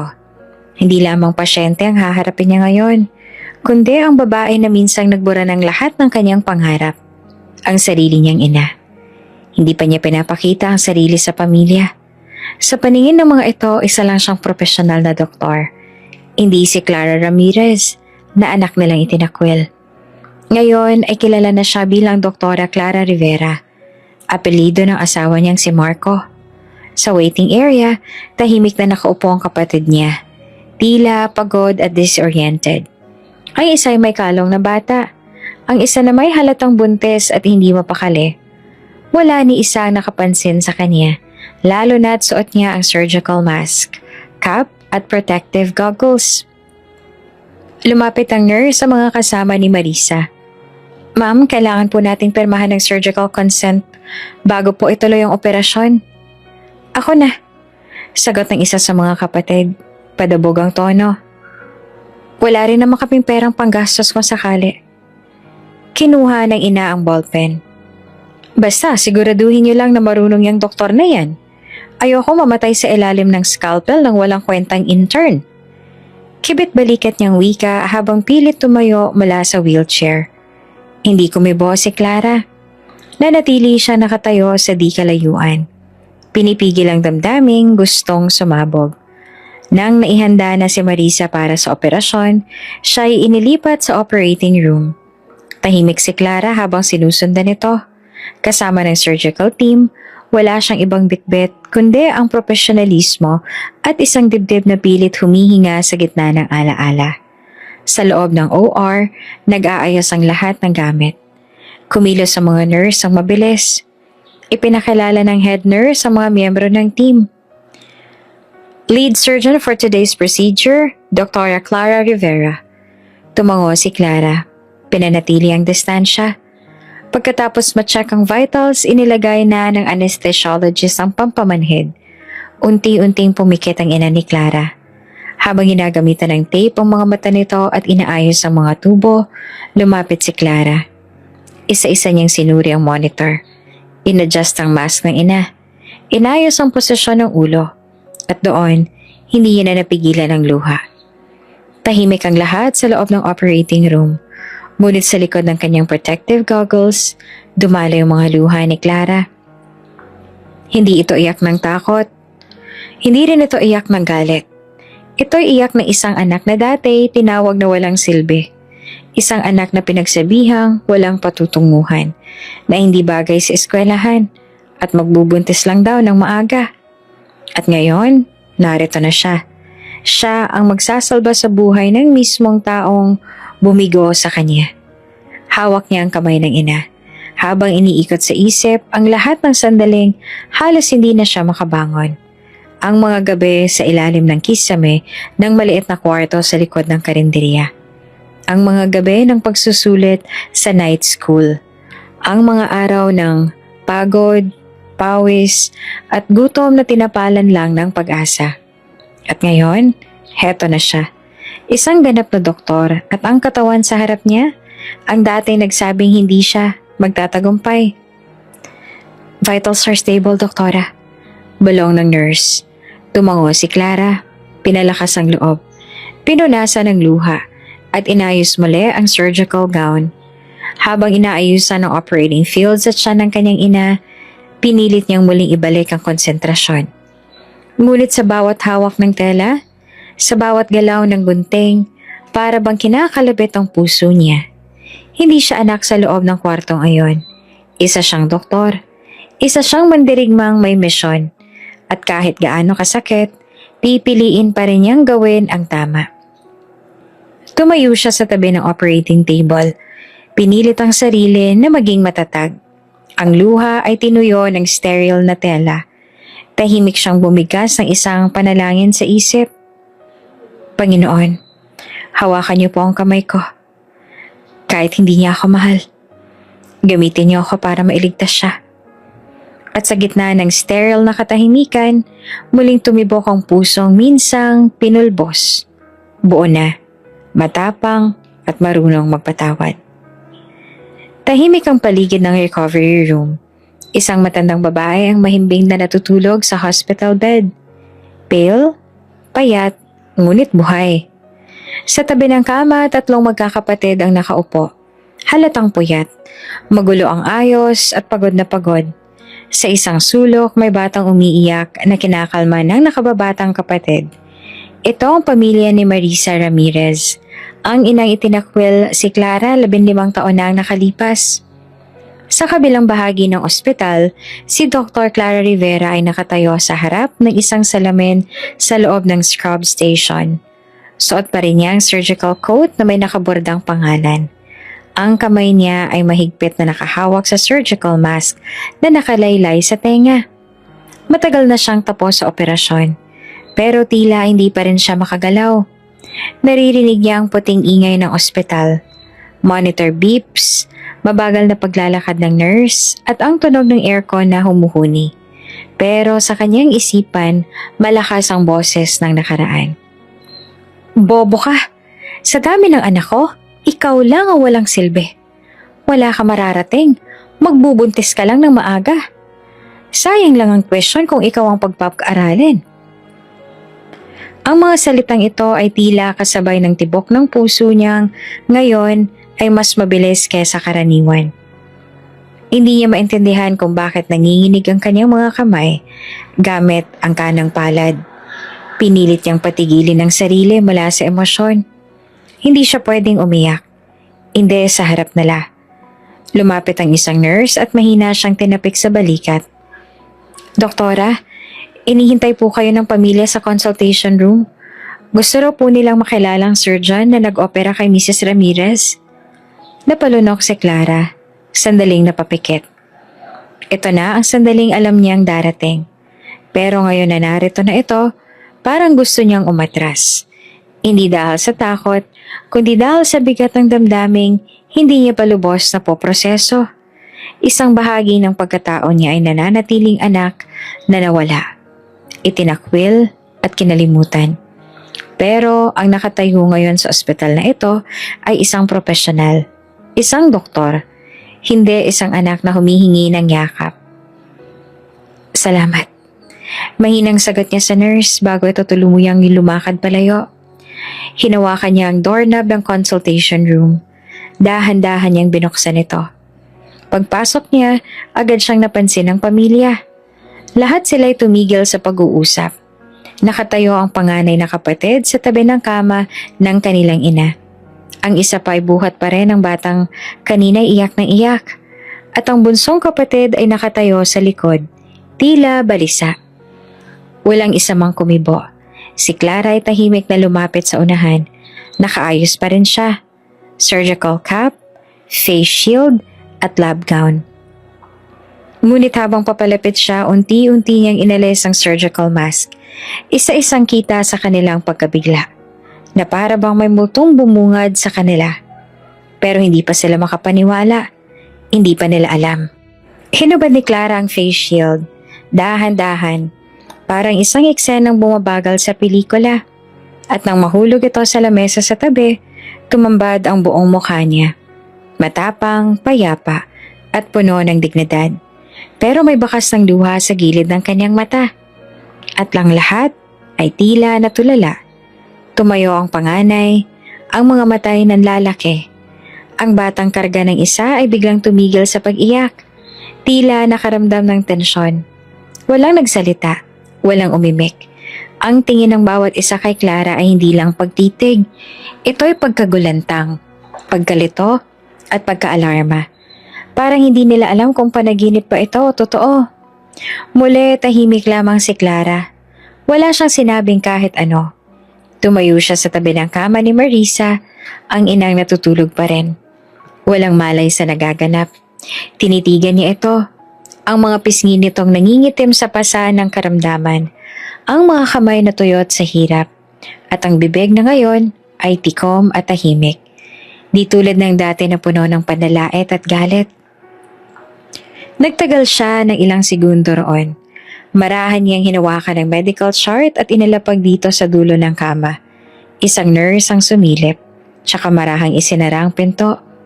Wala pa rin nagsasalita. Ang silence sa loob ng kwarto ay tila humihigop ng hangin sa dibdib ng bawat isa. Tahimik na naglakad palabas si Clara. Iniwan ng pamilya sa loob. Tahimik, natigilan at naguguluhan. At doon sa labas, habang nakatayo siya sa koridor, saka lang siya huminga ng malalim. Hindi niya kailangang magsalita. Hindi niya kailangang ipaliwanag. Ang kanyang presensya ay sapat na. Ang mukha niyang matagal na nilang hindi nakita, ngayon ay refleksyon ng tagumpay, ng pagpupursige at ng paninindigan. Ang dating boses na sinasabihan ng wala ka mararating, ngayon ay tinig ng katahimikan na nagsasabing, narating ko ang lahat, kahit walang naniniwala. Tahimik ang recovery room, tanging tunog ng monitor at mahinang ihip ng aircon ang maririnig. Sa bawat hakbang ng mga pamilyang pumasok, naroon ang pag-aalinlangan. Ang kaba, ang bigat, nang hindi nila maipaliwanag na presensya sa loob. Si Clara, nakatayo malapit sa kama ng kanyang ina. Nakasuot pa rin ng kanyang white coat, ngunit wala na ang mask. Wala na ang barrier. Ang kanyang mukha, ang parehong mukhang iniwasan nila noon, ngayon nakalitaw. Walang alinlangan. Tuwid ang tindig, malamig ang titig, ngunit may bahid ng sugat na pilit niyang kinakalimutan. Pagpasok ng mga kapatid niya, una silang natigilan. Isa sa kanila, bahagyang napahinto sa paglalakad. Parang may nakita silang multo. Isa pa'y napaatras. Si Marisa nakahiga sa kama. Mahina pa rin ngunit gising. Nang mag-angat siya ng tingin, ang unang sumalubong sa kanya ay ang mukha ni Clara. Tahimik. Clara? Mahina, pabulong. Puno ng pangamba ang tinig ng isa sa mga kapatid. Parang nilukob ng hamog ang buong silid. Si Marisa halos hindi makapaniwala sa nakikita. Pilit niyang iniaangat ang sarili sa kama. Nanginginig ang kamay habang pinagmamasdan si Clara. Anak, Clara? Bulong niya. Tinig na pilit hinahabol ang boses, pero puno ng luha. Nanlamig ang lahat. Isa-isang napaupo ang mga kapatid. Ang dating kumpiyansa ay natunaw at napalitan ng kaba at pagkagimbal. Ang anak na itinakwil nila, ngayon nasa harapan na nila. Hindi lamang bilang bisita, hindi bilang utusan, kundi bilang doktor, bilang tagapagligtas ng kanilang ina. Hindi umimik si Clara, nakatayo lang siya, pinipigilan ng emosyon. Pero sa kanyang mga mata, kitang-kita ang alon ng damdaming pilit niyang nilulunod. Galit, sakit, at isang matagal ng uhaw sa ostisya. Doktora, tawag ng isa pero bitin. Hindi niya alam kung paano itutuloy. Nang makitang walang kumibo, si Marisa na ang pilit na nagtanong. Bagamat nanginginig, Doktora ka na? Para siyang sinuntok ng katotohanan. Para bang nilunod siya ng mga alaala. Noong pinunit niya ang papel sa kamay ni Clara, noong sinabi niyang wala itong mararating. Si Clara nanatiling tahimik. Sa kanyang puso may kirot, ngunit hindi na ito bago. Marami na siyang gabi ng pagluha, ng pagsisi sa sariling pinilit magmahal ang pamilyang hindi siya minahal. Ngayon wala na siyang dapat ipaliwanag. Tumingin siya sa kanyang ina. Mahina, namumutla, pero gising. Ang babaeng sumigaw sa kanya noon gayoy tila wala ng lakas. Tila natapyasan ang kapangyarihang ginamit para yurakan siya. Isang nurse ang pumasok. Nag-abot ng gamot at inayos ang IV. Sa likod nito, nanatiling tahimik ang buong pamilya. Walang gustong magsalita. Walang makakibo. Lahat takot masabing mali sila. Doktora, muling tawag ng nurse. Pero hindi umalis si Clara. Nakatayo rin siya. At sa wakas, tumingin siya kay Marisa. Maayos ang naging operasyon. Mahinang pahayag niya. Profesional, malamig. Tumango si Marisa. Pilit tinatanggap ang bigat ng kahulugan. Wala siyang masabi. Ang dating walang silbi niyang anak, ang doktor na nagligtas sa kanya. At hindi ito katang-isip. Hindi ito panaginip.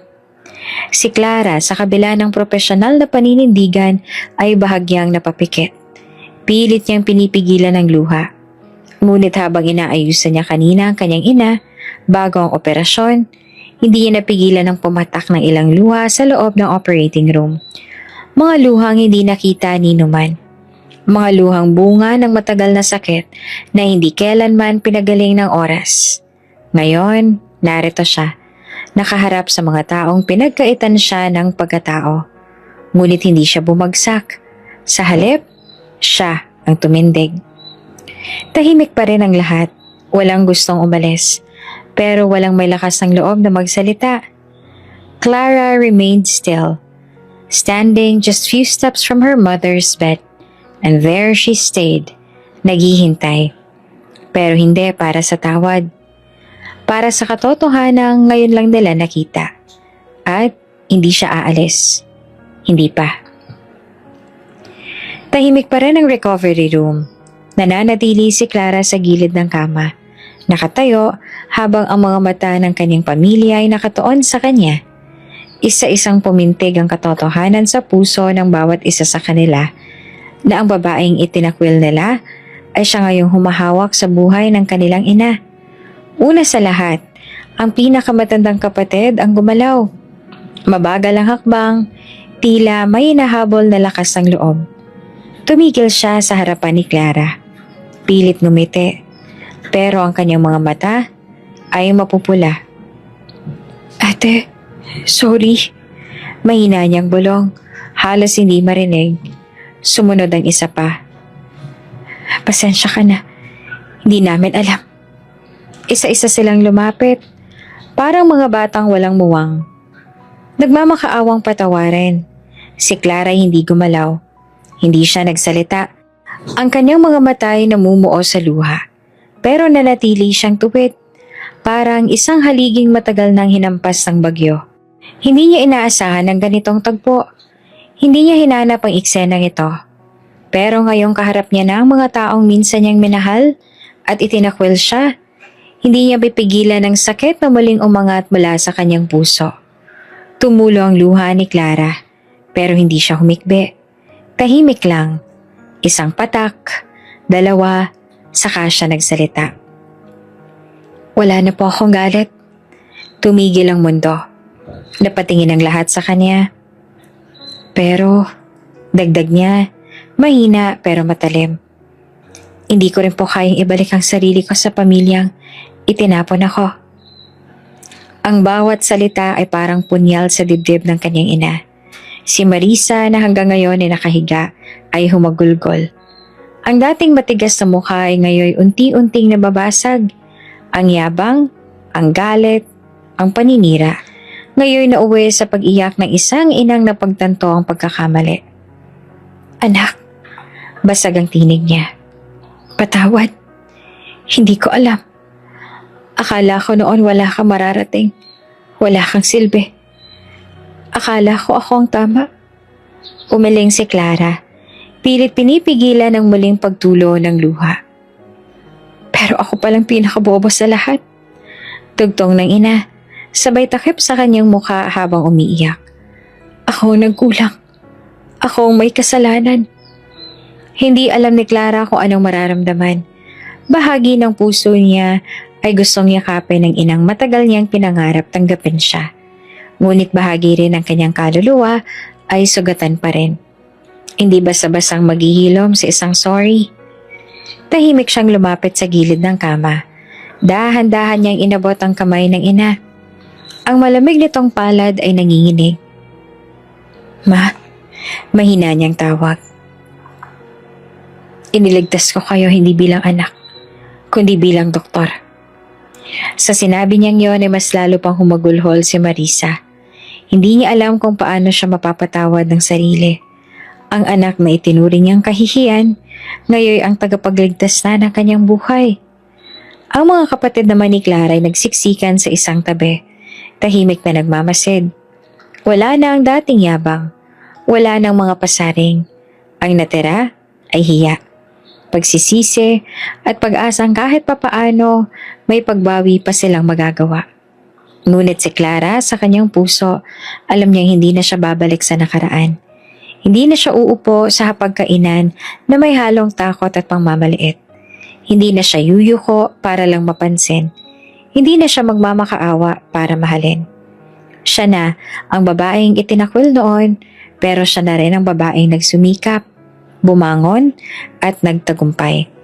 Kaya't habang pinupunasan niya ang luha ng kanyang ina gamit ang kanyang kamay, may ngiting mapait sa kanyang labi. Ma, gusto ko pong sabihin sa inyo. Salamat. Napatingin ang lahat. Dahil sa panlalait ninyo. Dahil sa pagtanggal niyo sa akin sa eskwelahan. Natuto ako magsumikap. Napatunayan kong kaya ko kahit mag-isa. At ngayon, hindi ko na kailangan ng basbas ng sino mang hindi naniniwala sa akin. Tahimik, mahaba ang katahimikan. Pero sa gitna ng lahat, isa lang ang sigurado. Ang oras ng pagsisisi ay dumating na. At si Clara, ngayon hindi na lang Clara ng kahapon, kundi ang Clara na alam ang gusto niyang maging.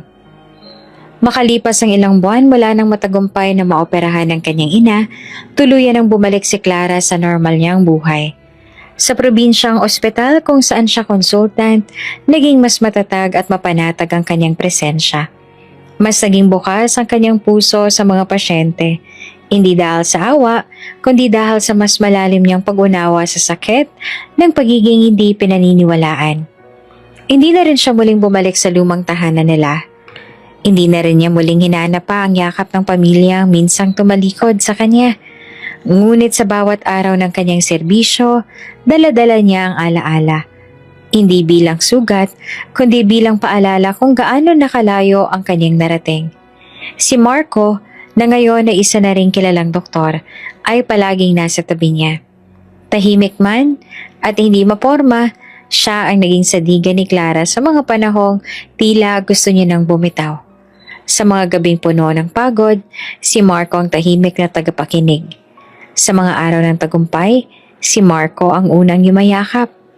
Hanggang sa isang araw, sa harap ng kanilang mga kasamahan sa ospital, lumuhod si Marco sa gitna ng cafeteria habang hawak ang isang maliit na kahon. Clara, ani na may ngiti sa mata. Hindi mo ako kailangan, pero kung pahihintulutan mo, gusto kitang samahan sa lahat ng araw mo bilang ikaw. Napaluha si Clara, hindi dahil sa sorpresa kundi dahil sa tiwala. Sa wakas, may isang tao nang hindi kailanman ang husga. Hindi kailanman bumitaw, Tinanggap siya bago pa man siya maging Doktora Clara. Yes, mahina niyang sagot sabay tango. Nagpalakpakan ng buong cafeteria. Ang kasal ay payak pero masaya. Sa isang hardin na may mga bulaklak, sa ilalim ng asul na langit, sinumpaan nila ang pag-ibig na walang kondisyon. Wala roon ang kanyang ina, wala rin ang mga kapatid. Hindi dahil sa galit, kundi dahil sa desisyong pinili ni Clara. Ang piliin ng kapayapaang walang bigat ng kahapon. Makalipas ang ilang buwan, nagtayo si Clara ng isang maliit na foundation. Pinangalanan niya itong Bukas Bukas. Isang scholarship program para sa mga batang babae na tinigil sa pag-aaral ng sarili nilang pamilya. Ginamit niyang bahagi ng kanyang kinita at suporta mula kay Marco upang maisakatuparan ito. Isa sa mga unang scholar ay isang batang nagngangalang Maylene, 12 anyos na kinuha sa trabaho sa palengke dahil hindi naman daw marunong mag-aral. Sa unang araw ng klase nito, personal siyang sinamahan ni Clara. Tanga ng bag, naka-bun at naka-white coat pa. Sabay nilang tinawid ang gate ng paaralan. Ate Clara, tanong ni Maylene habang nasa loob ng classroom. Doktora ka na, 'di ba? Paano niyo po 'yun nagawa? Ngumiti si Clara, lumuhod sa harap ng bata at hinawakan ng kamay nito. Simple lang, wika niya. Kasi naniniwala ako sa sarili ko, kahit walang ibang naniwala. Isang araw, inimbitahan siyang magsalita sa isang health forum sa Manila. Naroon ang iba't ibang doktor, nurses at mga leader ng komunidad. Pagkatapos ng kanyang lecture tungkol sa women's health, may isang dalagang estudyante ang lumapit. Doktora Clara, ano po ang sekreto ng tagumpay ninyo? Tanong nito. May humahangang ngiti. Saglit na natahimik si Clara. Inalala niya ang lahat ng mga gabing umiyak siya habang nag-aayos ng kanin at karinderya. Ang mga sandaling sinabihan siyang wala siyang mararating. Ang pagtakbo niyang mag-isa palayo sa kasunduang kasal. Ang bawat bagsak na tinayo niya, muli ang sarili. At sa harap ng mikropono, mahinahon niyang sinagot. Wala pong sikreto. Kung marunong ka lang maniwala sa sarili mo, kahit walang ibang maniwala, sapat na yon. Tumayo ang buong crowd. Para magpalakpakan. Hindi dahil kay Clara na isang doktora, kundi dahil sa isang boses ng mga pinagdududahan nang hindi tinapos, ng mga sinabihang wala silang patutunguhan. Nakaupo si Clara sa isang maliit na opisina ng foundation. May mga larawan ng estudyante sa pader, mga liham ng pasasalamat at mga lumang notebook. Isang lumang larawan niya noong crew pa lamang siya sa karinderya. Nasa tabi ng kanyang lisensyang pangdoktor. Hawak niya ang isang ballpen, nagsusulat ng liham para sa susunod na scholar. Sa envelope, para sa batang ayaw pag-aralin. Sa loob, hindi mo kailangang maging perpekto para maging karapat-dapat. Maniwala ka lang sa sarili mo. Dahil kung ako nagawa ko, kaya mo rin. Kung bago ka pa lang sa channel na ito, mga kwento ni Ate Jane, Story Mo, Ikwento Ko, huwag kalimutang pindutin ang notification bell at subscribe button.